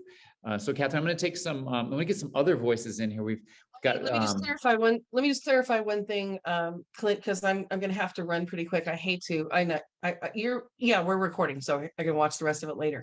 I just want to clarify that restoration, we have to restore our Republic. The Republic is over, it's gone. That's a demonstrable fact. We're going to work on that too, and we'll demonstrate that. But so our only option is to stay on the trajectory that we're on, which is 99% into the New World Order, or we can reject that and restore the Republic. Once in 6,000 years, it's the most perfect form of government in the history of mankind. We have really the obligation, if we don't want to, if freedom and liberty is our goal, and as Dina said, what is life without it? Then we must restore our Republic. And that can only be done from the local level. And it doesn't matter, like I said, it doesn't matter what level of government, it can only happen from the local level. And that means everything, like I said, from meter maid to President of the United States. And we're going to talk about how to, how that actually happens. Because when you think about this, I just want people to understand, when you say at the local level, it sounds, oh, that's really cute. We're gonna do our stuff at the local level, and that's fine. But we need to have a higher order of authority or a bigger entity or something to fix the federal government. No, that's not possible. That's not possible, because we are individually ourselves the top of the order of authority, and we only have authority where we're at. So we, the people, are, from our local levels, are responsible for those people. The federal government is not a separate entity. It is not a thing. It's not an organism of itself on its own. It is a body of representation. Those individuals at the federal level that answer to you, those are the only ones you can control. And we have to do that and replicate that system everywhere. So I just want to say, yes, at the local level, let's not say at the local level anymore, but say from the local level. It can only happen from the local level. From the local level. Thank you for the That's distinction. right. Yeah. Thank you. It reminds me of hundreds of years ago when the king ruled and there was a total top-down dictatorship, and the people got together in houses and pubs sometimes and began to establish themselves as a people without the need for a top-down hierarchical king or other tyrant. So if you can hang out, Catherine, it'd be great, because we're going to take questions. That we want to hear your comments, questions. I want to hear what you've learned today, what you think you might now do differently than you did before. Go ahead, Hector. Just some of my research that I did, I met a gentleman by the name of Mark Muser from the Dillon Law Firm. He's a great constitutional lawyer, and he has some great videos. And I think you guys were kind of asking for support, and maybe from other attorneys. Mark Muser, Mueser. He has great videos on YouTube. Check him out. The guy that I know Mark, and I know Mark, and I also know Harmeet Dillon, and I even introduced the owner of my gym to Harmeet Dillon to see if she would do a class action suit against the city and county of San Francisco or the state of California Health Department for shutting down her business unlawfully, and she wasn't able to do that. So I just want, I appreciate the reference, and I've seen Mark's videos, and Mark is, I mean, they're definitely constitutional lawyers, but they are, before they're constitutional lawyers, they're lawyers. And if you hang around with the Commoner Law Group enough to know, we don't rely on lawyers because lawyers have not been able to help. I trust me, Mark and Harmeet, in the last 2 years, could have found any court case that they could win. They would have absolutely pursued it, and hopefully, you know, got on Laura Ingraham and made themselves famous again, because they have a lot of famous cases and a lot of honorable and admirable things that they've done. But in terms of my freedoms, the lockdown, where the health director of the county of San Francisco told me that I have to stay in my home, me, a healthy person who hasn't broken the law. And Mark, for all his videos and all his intelligence, same with Harmeet, and all of their resources, have not been able to stop employees in the city and county of San Francisco getting fired from their jobs, people in private sector getting fired because they won't take an experimental injection. If they can't help us, the duty falls upon us, we the people. So I appreciate your recommendation, and I want to convert lawyers to being the people first and foremost, instead of being bar certified lawyers, this elite class of professionals who have other motivations, I hate to break it to you, than your best interest as the client. Thanks for the comment, but there's a lot to learn about lawyers in this world and what really motivates them. Eyes open, ears open. Yeah, sign me up. Thank you. A lot. Thank you. Yeah. So What was his name again? Mark? I'm gonna look him up. Mark? Muser. Okay, Mark, okay, got it. He's running for office right now in the state of California. That's the other thing. I didn't realize that. Bill Shireman is also, I'm a videographer. I have several businesses. I'm a videographer, and I know Bill Shireman. I shot one of his videos, and he's running as well. And I actually tried to invite him to this group. I'm not sure how everyone's interconnecting with each other, but at least they're all open-minded in that sense that there's something that has to be done. Well, Hector, so yeah, the big ahas come from really understanding common law, which is ancient law, and was upon which our country was founded. And so, you know, a lot of people call themselves constitutional lawyers, or people call them constitutionalists, call themselves the Constitution that was ratified in Philadelphia in 1787, you know, is a remarkable document, but it's not that document that gives us our rights. It's God who gives us our rights. And Americans need to return all the way back to the root of who we are. If anyone here wants to be absolutely sure of who you are and understand all the legal and lawful distinctions that have plagued us and distracted us and confused us, and to get absolutely 100% clear on common law, you can take our course, which is online today.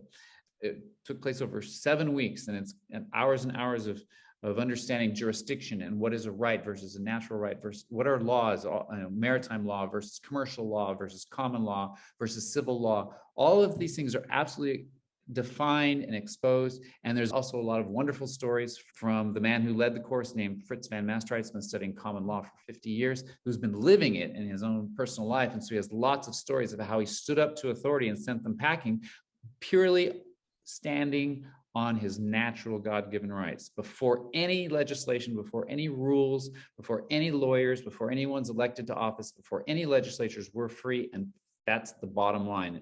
And if you have any doubt about that, or if you have any question in your mind about that, again, the Great American Law Series, can sign up and start taking that class right away today. And I highly recommend it as a foundation for all other training.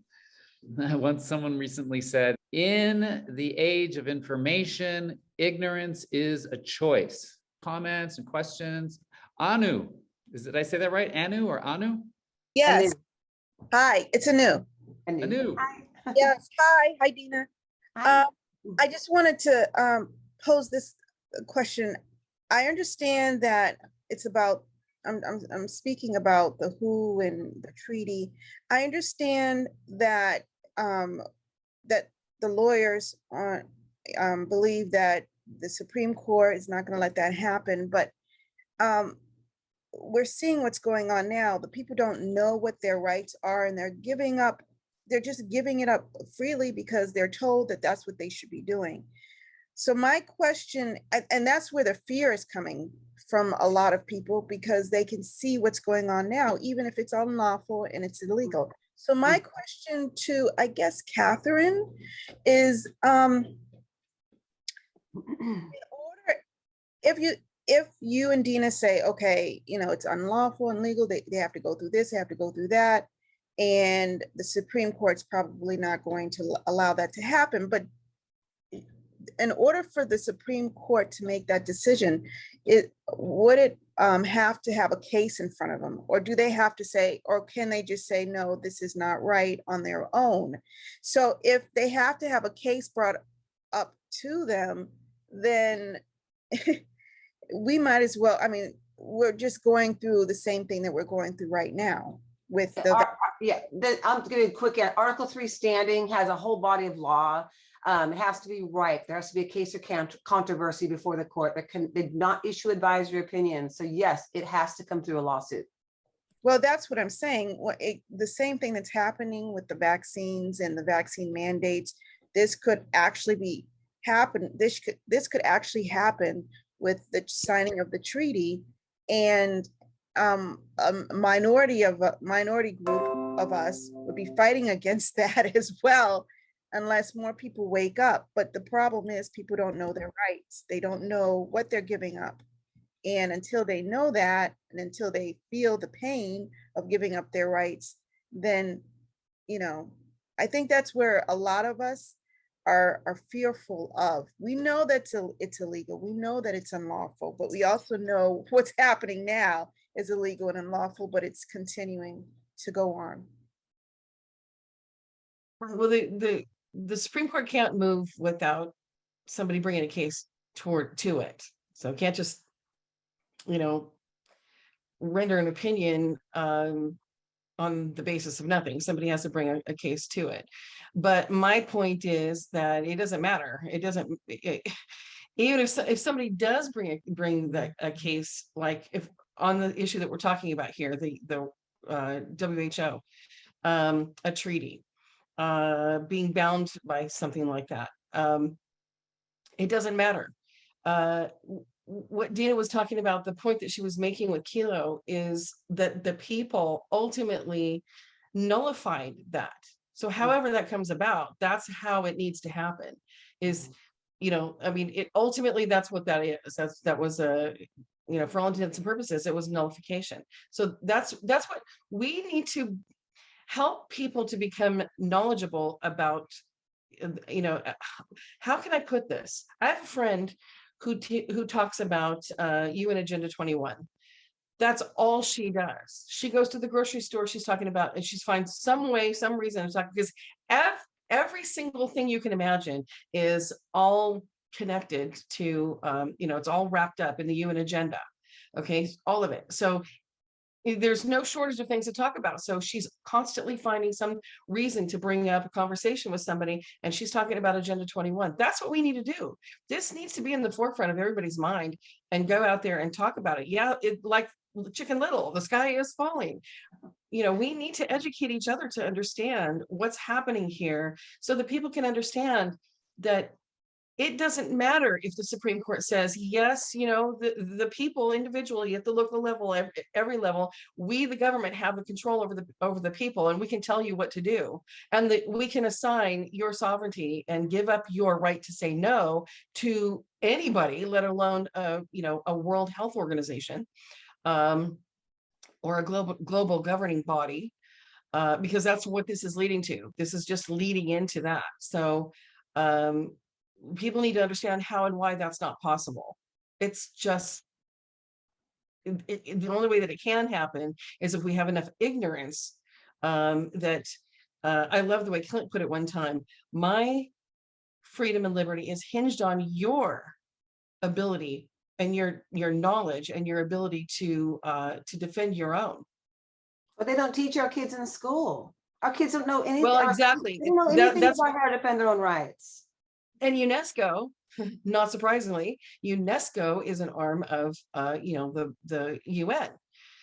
So it is naturally teaching our children to be compliant. That's what they're teaching children in school. That's why one of the reasons why I can, without a doubt, say unapologetically, there is no excuse for leaving children in public education, because its purpose is to train for docile compliance without protest. So nice to see you all. Thanks Thank for being you. here.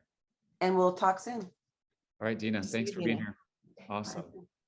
I'd like to take that question only because it's been something that's been what I think about just about every day, how to solve this problem without recourse to lawyers or politicians or all these corrupt bureaucrats and even law enforcement.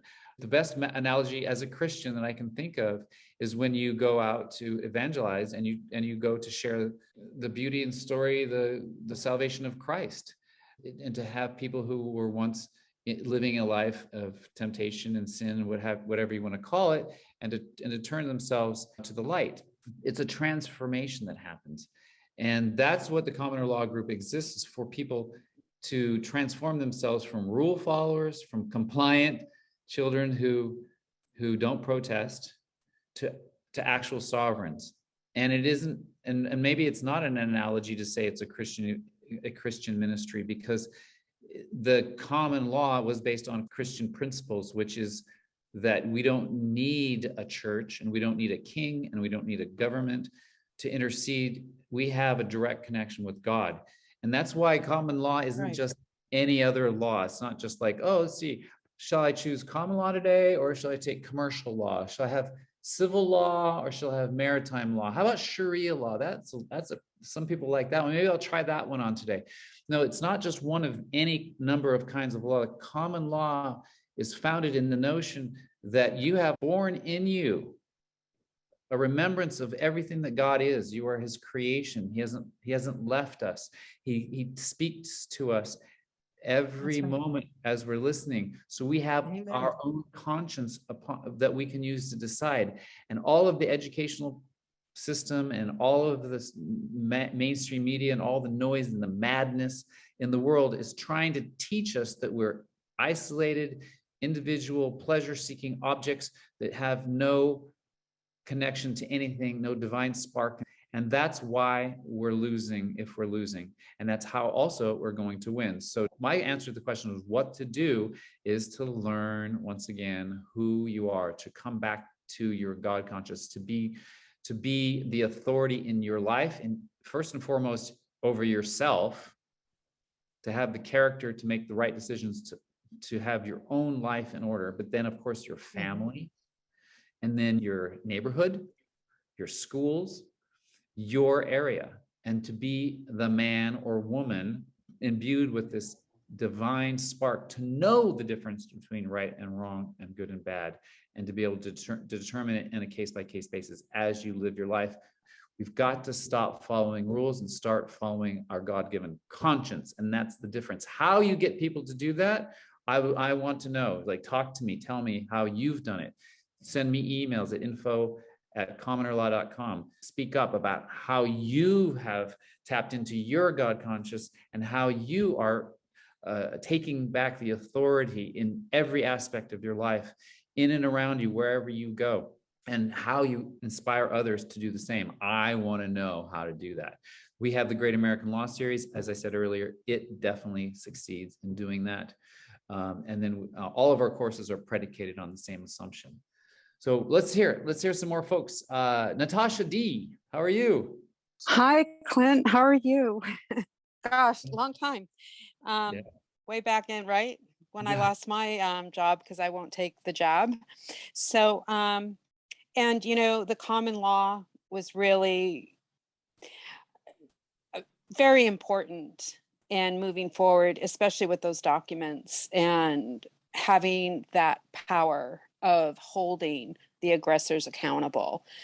Whether the end result is achieved or not, in that ultimate holding them accountable, they have been accountable. They have been held accountable by the very mere fact of receiving those documents and my continuing to stand centered in myself, so anyway, thank you.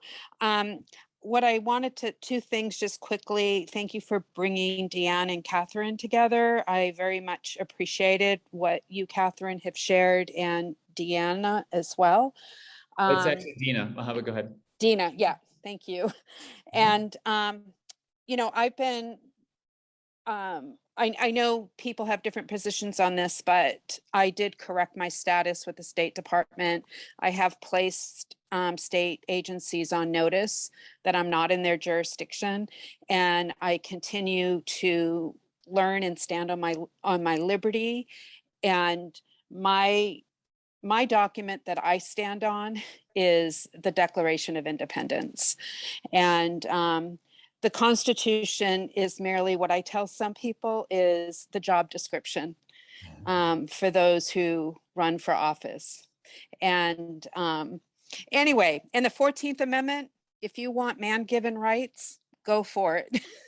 I don't want man-given rights.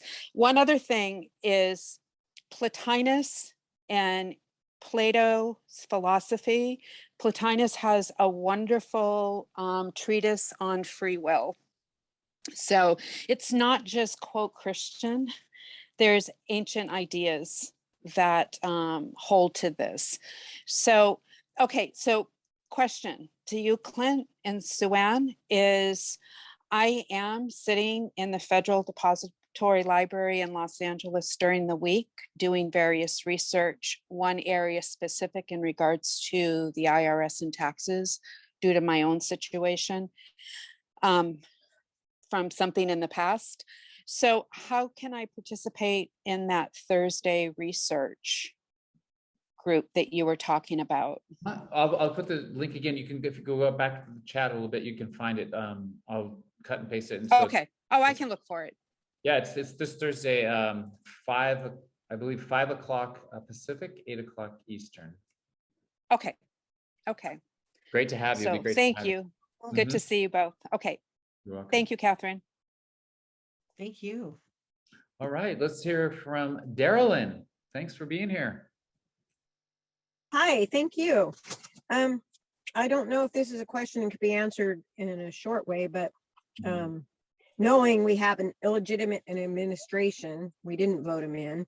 I'd like to know how to make a difference in that, but mostly it's everybody's saying to make a difference at a local level without actually being on some kind of board. How do I do that? How do I get in? Because I'm really interested in trying to protect kids from getting mandated shots, but I don't have any kids in school. So yeah, so I'm just wondering if there's a way I personally can get in to make a difference somehow in the public here, locally here. Right, so actually, I just want to say, just in broadly speaking, as people are waking up, because again, they're feeling the pain and there's something that they just finally they're drawing on, because we have to also confess that we've been tolerating things over the years. We say, oh, that's not right. I don't really like that, but we didn't do anything about it. But at some point or other, everybody eventually goes, okay, that's too much. I've got to do something about that. And then it becomes an urgent question for you. What can I do now? And so while I want to suggest to people the things that you can do now as a electoral campaign manager, consultant in San Francisco, run campaigns. And I mean, I know how to organize people. I know how to create campaigns. And everything from direct action to lobbying your elected officials to putting things on the ballot or running for office or, supporting another person in running for office. These are all things that are within a certain box in terms of the kind of change you can make. I call them the conventional avenues of political change. At the exact same time, Darylyn, we invite people to wake up to the bigger picture of what's going on. And ultimately, we, the people, are the authorities, and we're responsible for everything that goes on. So in other words, if you find yourself complaining about your government, you might be looking the wrong way instead of just correcting your government, fixing your government. Anyway, the point is, we want to support you in just establishing yourself and others in your county to create a true people again. Mhm. We don't have a people. We the people. I'm sorry to say, we don't have a republic, but we also don't have a people. We're so alienated from one another. We're so divided and divisive and factionalized. And we think that coming together is around issues. Everyone's been trained that the best way to organize is around an issue, which just fortifies all the factions. So we need to drop down to a more fundamental level and say, the only issue I care about is reconstituting ourselves as a people, and then take the restoration course that Catherine and I are designing during the rest of this year to actually do the mechanics of that and what it takes. It's not just a matter of nuts and bolts. It's also a matter of character, being able to avoid so many of the pitfalls that get in the way of people organizing each other. Because of our training, we want to follow, even though we might think we're free, but we still want to follow rules. And we think there's a way that we're supposed to do things. And we fall prey to issues and divisiveness, even within groups where we're supposedly have common cause. So it's a big question in terms of developing yourself and everyone else you know into a kind of person who could be qualified to serve on a jury or to serve in public service in a way that you would always stand for freedom and never be tempted to implement any regulation that would force somebody to do something they didn't want to do. So that's the big, huge philosophical answer. Now, you want some concrete, what can I do today, right?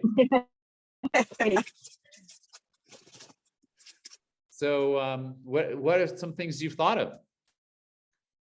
Oh, well, I've gotten in touch with people that, locally, like the school board and stuff, but I'm finding it continuingly harder and harder to get into anything or make an impression in any way. So I'm just not really sure is like pick one thing that I could do that would, help. Because I'm really trying to get the information to help everyone around me too, because a lot of people either don't know where to go or don't know what to do, or they don't have time. And so I'm trying to, I've referred a lot of people to commoner law. Thank you. So yeah, I'm Great. just trying, because we need to know, we need to understand, and if we, like they said, if we don't know, then we're automatically giving up our rights.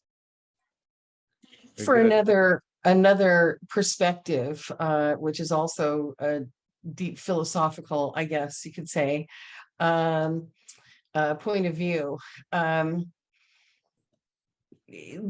As I mentioned earlier, and I will go deeper into explaining how exactly this is, but there is no government.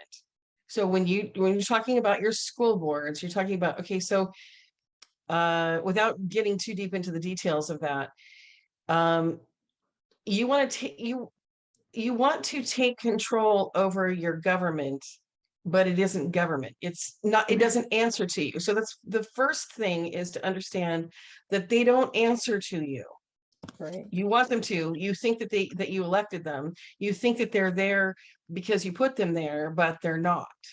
They don't answer to you. They are agenda driven. And if you're talking about your school board in particular, because there is no public school, not a single one that is not, it is totally controlled by the federal government and the UN. The agenda, it's the global agenda.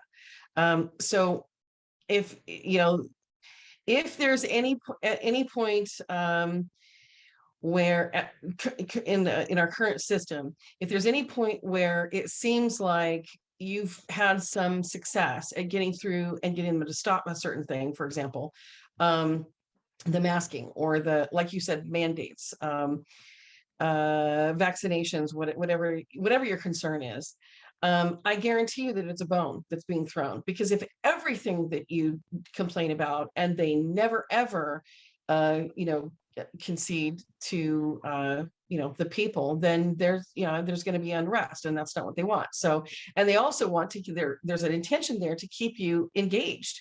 They want to keep you politically engaged. They want to keep you politically divided. So there's all of that. And another thing that's really important to understand too is that once you have an understanding of the fact that that's not government and they don't answer to you, in order to take control over it, you cannot be in it. You can't be in government, even if it is a legitimate government, which it's not. But you can't be at the same time servant and master. You can't be in government and fix it. You can't be in this organized crime syndicate and expect to do government things. You're not going to be allowed to do that. The only voice that anybody has that's in opposition to the agenda is there for show. It's there for political show.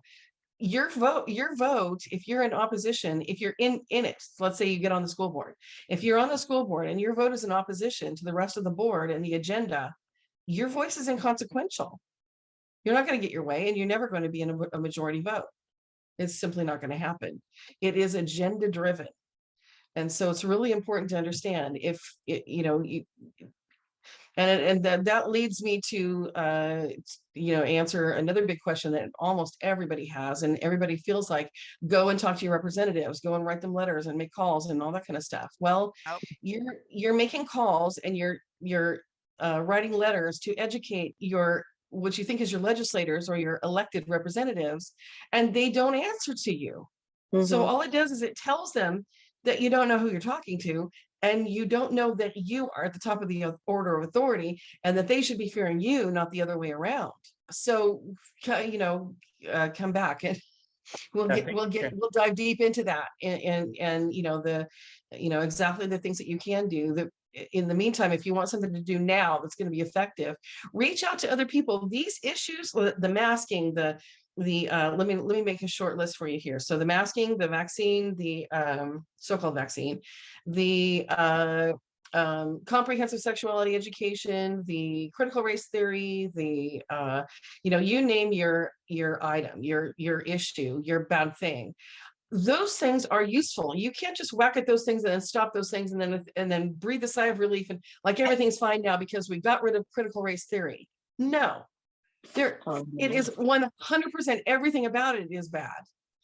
So those issues are useful for reaching out to other people who, if critical race theory is their thing, then fine. Have a talk with somebody one-on-one about critical race theory, and get other people that are like-minded to join your group and come for a meeting, a local, county meeting or, city meeting or what have you, people in your community. Whatever it is, the sexuality education, the glyphosate all over the legislation on that, the unbelievable data mining that actually causes your school children to be the unwitting producers of the world's most valuable commodity, the education data, unpaid slaves, right? And so forth. Whatever your issue is, find other people that are interested in those same things and want to so-called fight back, and bring them together. Bring them to to these meetings, and help them to learn step by step where their mind needs to be in order to get away from the idea that we have to do something now. Everybody wants to feel like they're being useful and that they're being effective. But one of the points that I want to really stress is something is not always better than nothing. And most often, and if it's not the right thing, it's going to be the wrong thing, and then it's going to be detrimental. It's just going to set you back. So bring people together in order to learn how to do the right things, and that's going to be restoration of lawful government. Yes. So yeah, talk to people who are issue based, but then convert them from being issue centric to being freedom and people centric. And that's right. Yeah, and but I will say that like it's almost like we're growing up, right? So most Americans are just children, and I don't know if it's a metaphor, if it's actually we're children when it comes to our relationship to government. The government is like our parent. They tell us what to do. It's in our language. You hear it. People say it all the time. What are you supposed to do? What do you have to do? I have to do this. Didn't you know you have to do that? What do you have to do? We should have to do that. Don't you have to do that? We should have a law. Isn't there a law? Isn't there a rule? I mean, all the time. I don't want to get in trouble. I don't tell me what do we have to do because I don't want to get in trouble. That's how children talk. But at the same time, Catherine, do you see that people are growing up a little bit and they're entering an adolescent period where they're a little bit rebellious and rambunctious and they're saying, wait a minute, I don't have to follow all these rules. My parents aren't the ultimate and all of everything. And then they start to act out and just to sort of spread their wings a little bit and say, I want to try going out there. I want to get on the school board myself, or I'm going to, I want to do something. I've got me and I can do stuff. And I think that's an important stage in our maturation. It's not the ultimate stage. It's not full adulthood yet, but I do want to honor that stage. I personally I've personally gone through that stage, and I intentionally invested a lot my entire professional career before I created the Commoner Law Group for 3 years preceding it in electoral politics in San Francisco, just to see how far you could get with those things, because I needed to prove it to myself. It's one thing for an adult to tell you, you've got to grow up and do this. You always just tell me what to do. I want to do it myself. So the reason I'm saying all this is in prelude because I want to invite you to check out a course that we created called Liberty Warrior, which is probably exactly for that stage of development. It's a course that takes the assumption that the people in your government are tyrants. They're not your government, as Catherine would say. They're not actually your government. They're criminals and they're tyrants. In Liberty Warrior course, you learn to be creative, and you're given training on a whole variety of different ways you can go to turn the table on these tyrants. You've got somebody on a school board who's literally forcing something down your throat in your community today. And these people have names, and they hide behind their offices, and they hide behind policy, and they hide behind law enforcement, and they need to be called out. So the Liberty Warrior course was designed just for that. You follow the story of Teresa Bucola, who just out of pure connection with her higher power, she went down to the beach that was closed because of the pandemic, and she got arrested. And they screwed with the wrong person. They thought they could intimidate her. They thought they could assume that she was ignorant of the law and that she was actually guilty of some offense by going to the beach that day. And they tried to put her through the system, but she has turned the tables on them. And now as many as 4 officials in her local government have either retired early or quit because they can't stand the heat. I talked to Teresa last night. She's had 3 more people who have bit the dust. And she is just, every time she gets one, she calls me and tells me. So there's been more than 4.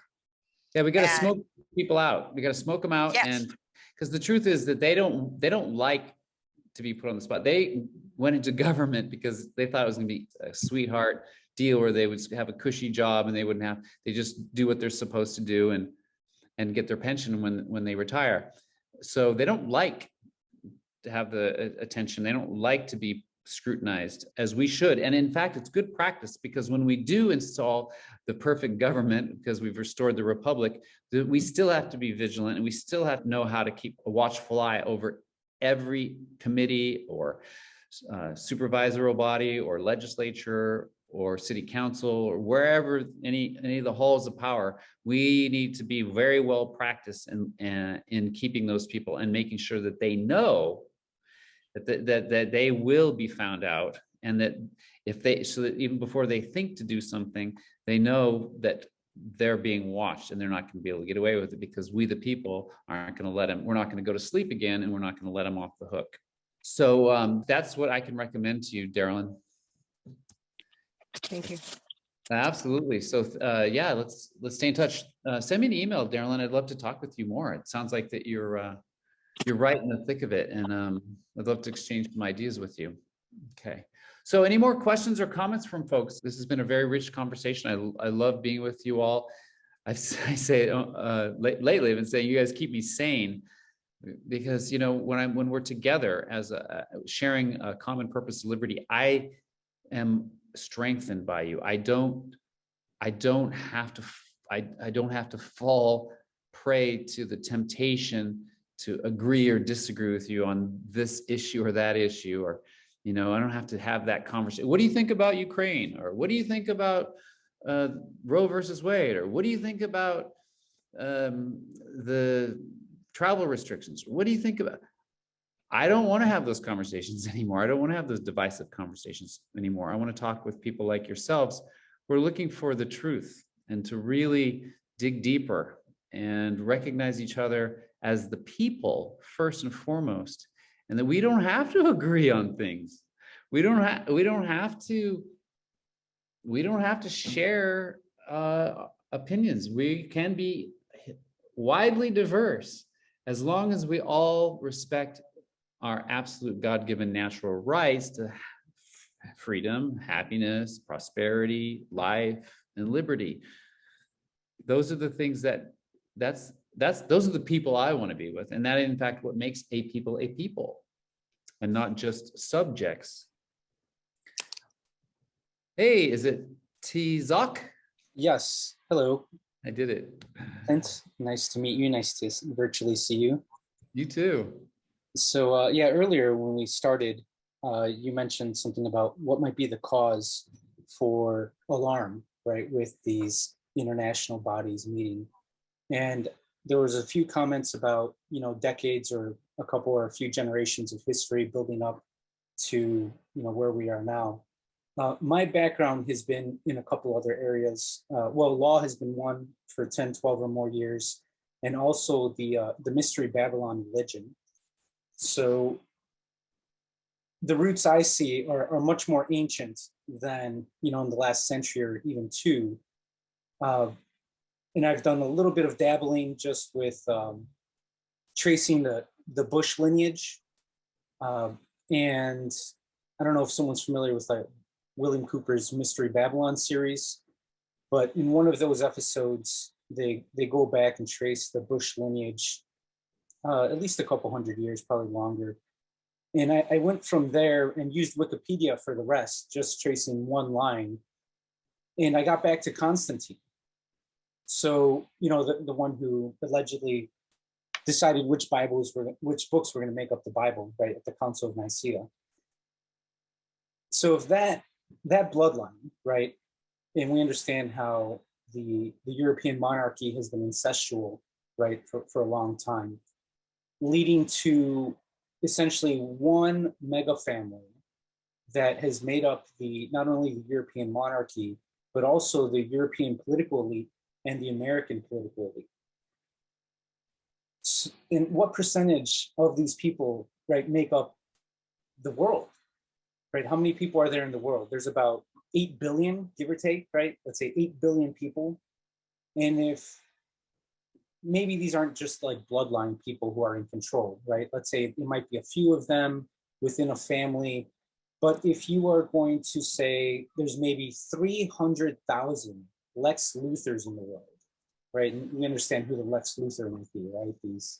These plutocrats who, don't mind, millions dying if they can make more money. In fact, they want, right, to depopulate, right? So they can be more powerful, not be so afraid of the many overtaking the few. But even if there were 300,000 of 8 billion, and I haven't done the math in a few days at least, but I believe that you're going to get about 8 characters to the right of the decimal point before you get something other than a 0, right? Before you get some sort of solid character. And, they obviously have a disproportionate amount of control and can't sustain that once the people become aware, right, of what's going on. So I'm kind of getting sidetracked here, but I was trying to frame the idea of what is it that we're going up against, right? And this started back with the priest class, which still retains, tremendous amounts of control, and maybe some of the dichotomy that researchers can come to appreciate is that might lean, definitely would lean more toward old world order, right, versus the new world, which, what would that be? The secret societies, Zionism, maybe the money interest and media interest, which funnel to the same family, right? But regardless, I very much agree with Catherine when she speaks of agenda. So on the surface, right, for someone who, if you want to call yourself an army, they're not going to call themselves an armist, but someone who has not done their own research, or maybe hasn't been led down some of these more, I guess, insightful paths of actual history, then when you hear of these groups getting together to try to decide what kind of protocols might be appropriate or procedures for, general health, right, and the well-being, on the surface, it seems like a very benevolent cause. Right? It's like, well, yeah, why wouldn't you want that? But if you understand that the authors, the architects, the custodians of these, international industries, right, and you understand their lineage, their religion, right, their sacrificial, like Luciferian, Babylonian religion, the systems that they use, right, the banking or governance in general, et cetera, et cetera, et cetera. And you have this perfect confluence, or maybe imperfect, right? This the opposite of good, but it's all coming together, and it's not coincidence, right? So the more people understand, right, this kind of history, right, and you start looking at these, supposedly genealogy is supposed to be some of the most, if not the most, rewarding in terms of getting material information, but you understand that they're lying systemically, right? Like, and this is, right, some of the objective is one world government, one world order, one world religion, right? And obviously you have to dismantle a lot of these other nation states or countries and continue to siphon the power, the self-worth that we have, right, back into the system. And of course, there's like the metaphor of the matrix, right? But anyway, so it's that great, right? Like, yes, I love what you're saying. It's obviously very thoughtful and wow, very articulate. I put in the comment in the chat section to everyone, 3 things that come up again and again and again is when the conversation typically turns to strategizing. Sure. And so, which is wonderful. Strategizing is something that needs to be done. And just in brief, I put the three basic questions that everyone is always talking about at one time or another, that we need to talk about. The first is, what's the current state? And in today's terms, that means just how bad is it? Tell me, doctor. It's like if you're in a doctor's office and you've got some ailment and you're like, just tell it to me straight. How bad is it? Don't sugarcoat it. Just tell me how bad it is. Okay, so that's what when I've been listening to you, that's what I've been hearing. You're addressing the first question. Just what is this thing we've got today? Because if you're going to be doing strategizing, you have to know what you're dealing with if you can be successful. Absolutely. And then the second question that honorable people will debate about is, okay, well, what's the end state? Where is this all headed? What's the point? What do we all really want? And again, you'll find some discrepancies amongst people, honorable people, about what the future state needs to look like.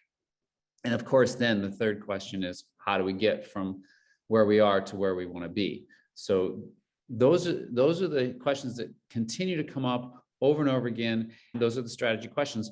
What matters to me most is who am I talking to? I need to know that I am with others who are committed to restoring the republic and being a people with me.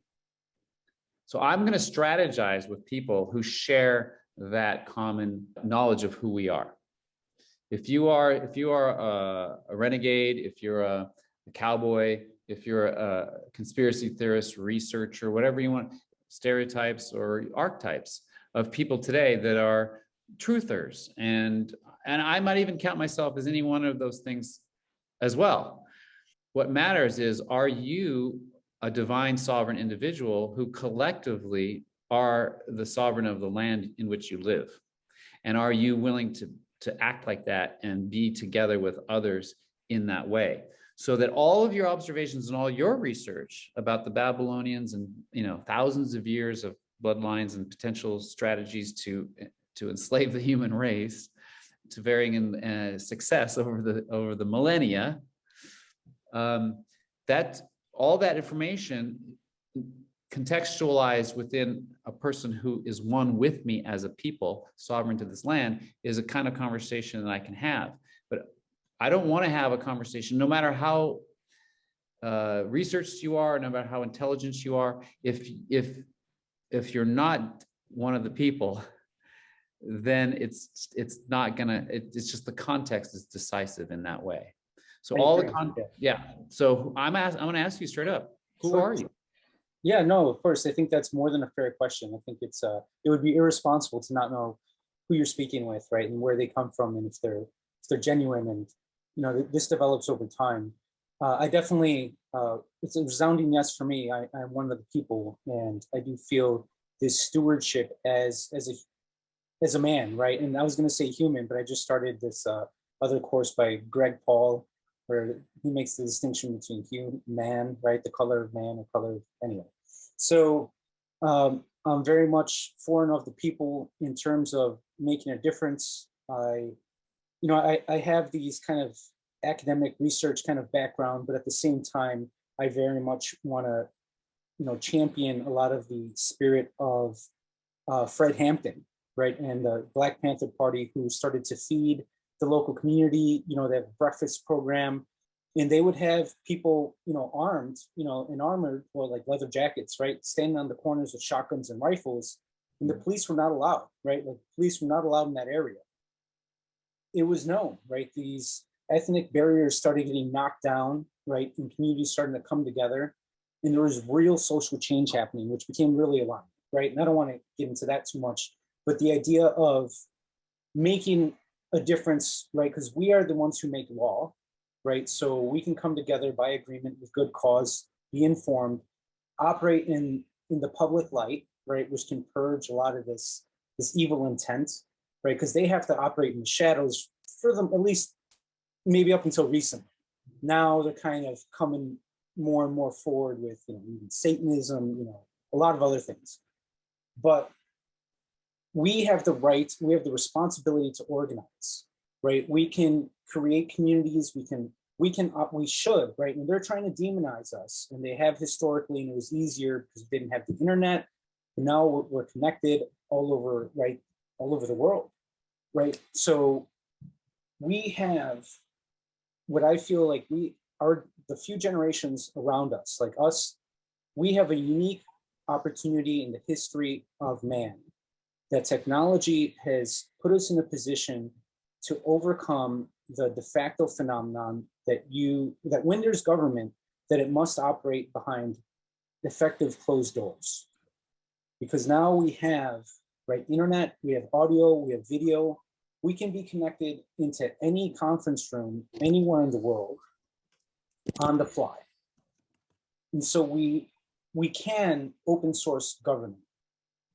Something that's maybe a little bit more ambitious in terms of what I would like to see would be maybe to open source, go a little further and to open source the public domain, right? And maybe that will never happen to 100% extent, but let's start with government, right? Let's open the doors and clean that up. Well, yeah, or start from scratch. So yeah, thanks so much. You're definitely a candidate for the restoration course that we have planned for the rest of the year. It's going to be a very high standard of entry. For the first time, we may ask participants to apply. You come as you are, but we need to first establish that people have a willingness and an intention to let go of these childish, adolescent behaviors and attitudes towards government, and once and for all stand in our power, and then do what is the next right thing, which is to get together with the other people in your county. What county are you in? I'm in Cook. I'm in Chicago. I attend meetings probably twice a week with Brent Allen Winters via NLA. We mentioned Brent Allen Winters earlier. Do you remember that book? Yeah. You promoted him. So I don't know, have you spoken with Brent before? No, I'd love to. Okay.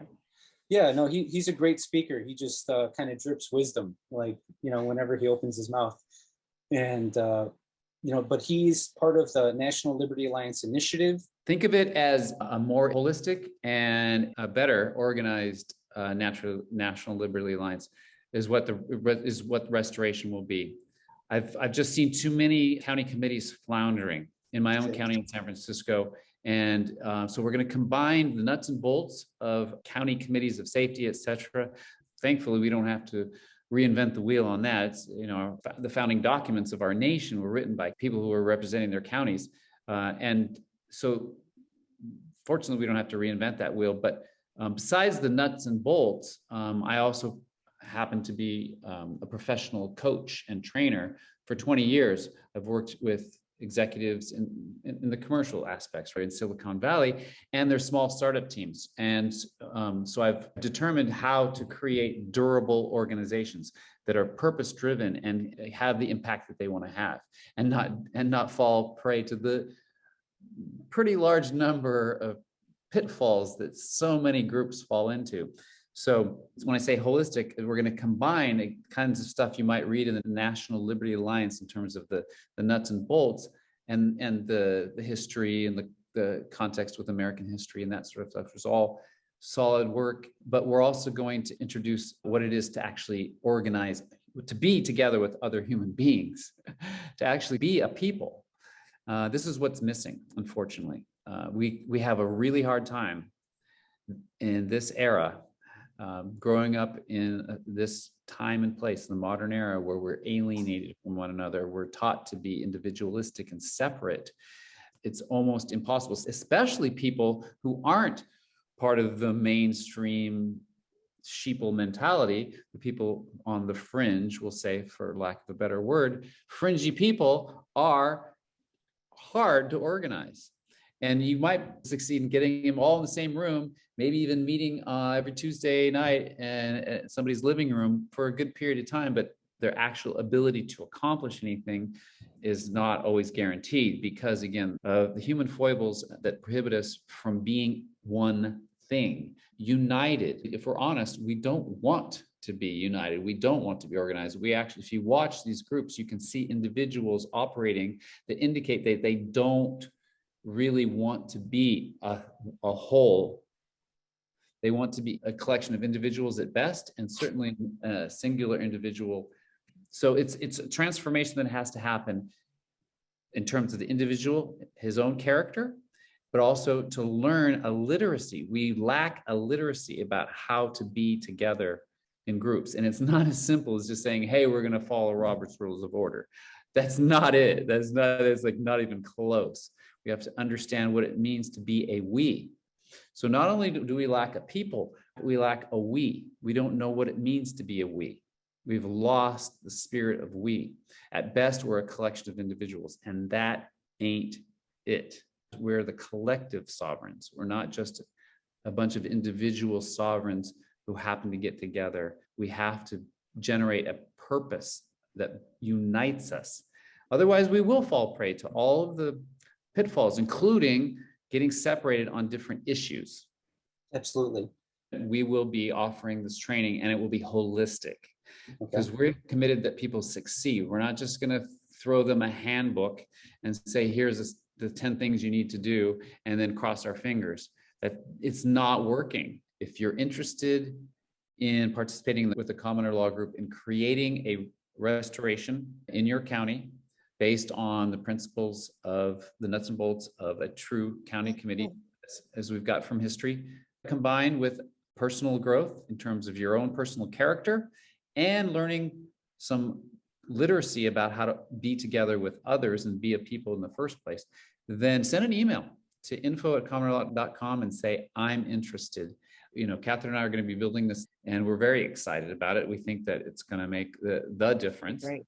And there's people like you, Tzok, that we have in mind. I mean, it's for people just like you. So look forward to that. But I just want to get some other voices in here. Natasha's had her hand up. Thank you. I have to run. So I want to thank everybody for listening, and thank you, Clint, for you're such a fabulous moderator. I just really love you. Thank you. I'm so glad to be with such people of such conviction like yourself. So you make it easy. Lots of love. Thank you so much. Thank you. We'll be with folks. Yeah, thank you, Catherine. Thank you, Catherine. You're welcome. You're welcome. Thank you. Thank you all so much. Clint, Yeah, go I ahead. just wanted to, well, there was just a couple of comments. One is I understand the court of the people, and I agree with that. The court system was given the least amount of power during the original founding. They had the least amount, but they've usurped that. And now they bicker and fight back and forth. They overturn, the Supreme Court back in the 1920s usurped their authority, and prior to that as well. So, so anyway, but I understand the court of the people, really truly having a court of your peers.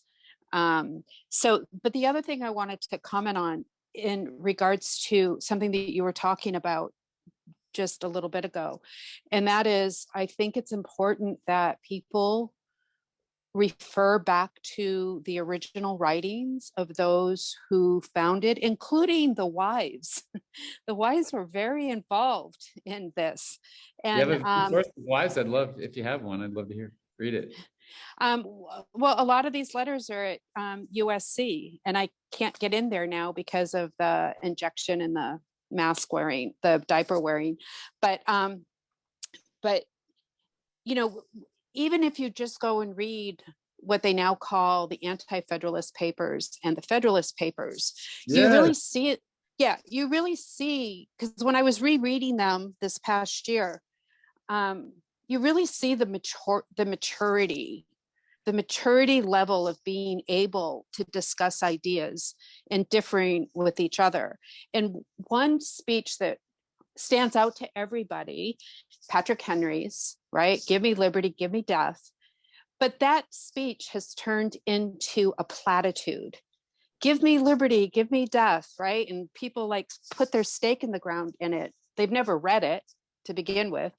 And the most important paragraph is actually the first paragraph, because he sets up the direct paradigm that people see things differently, and that he's setting up his talk. I am going to disagree with you, and people see things differently. And I think it's an extremely important paragraph. So I just think it's important that reading, gosh, people who truly had a real liberal arts education, Yes. and then like the founding members, including their wives, who really knew how to have a conversation and discuss difficult things. And people today, on the most part, are not comfortable discussing difficult ideas. They're not comfortable disagreeing.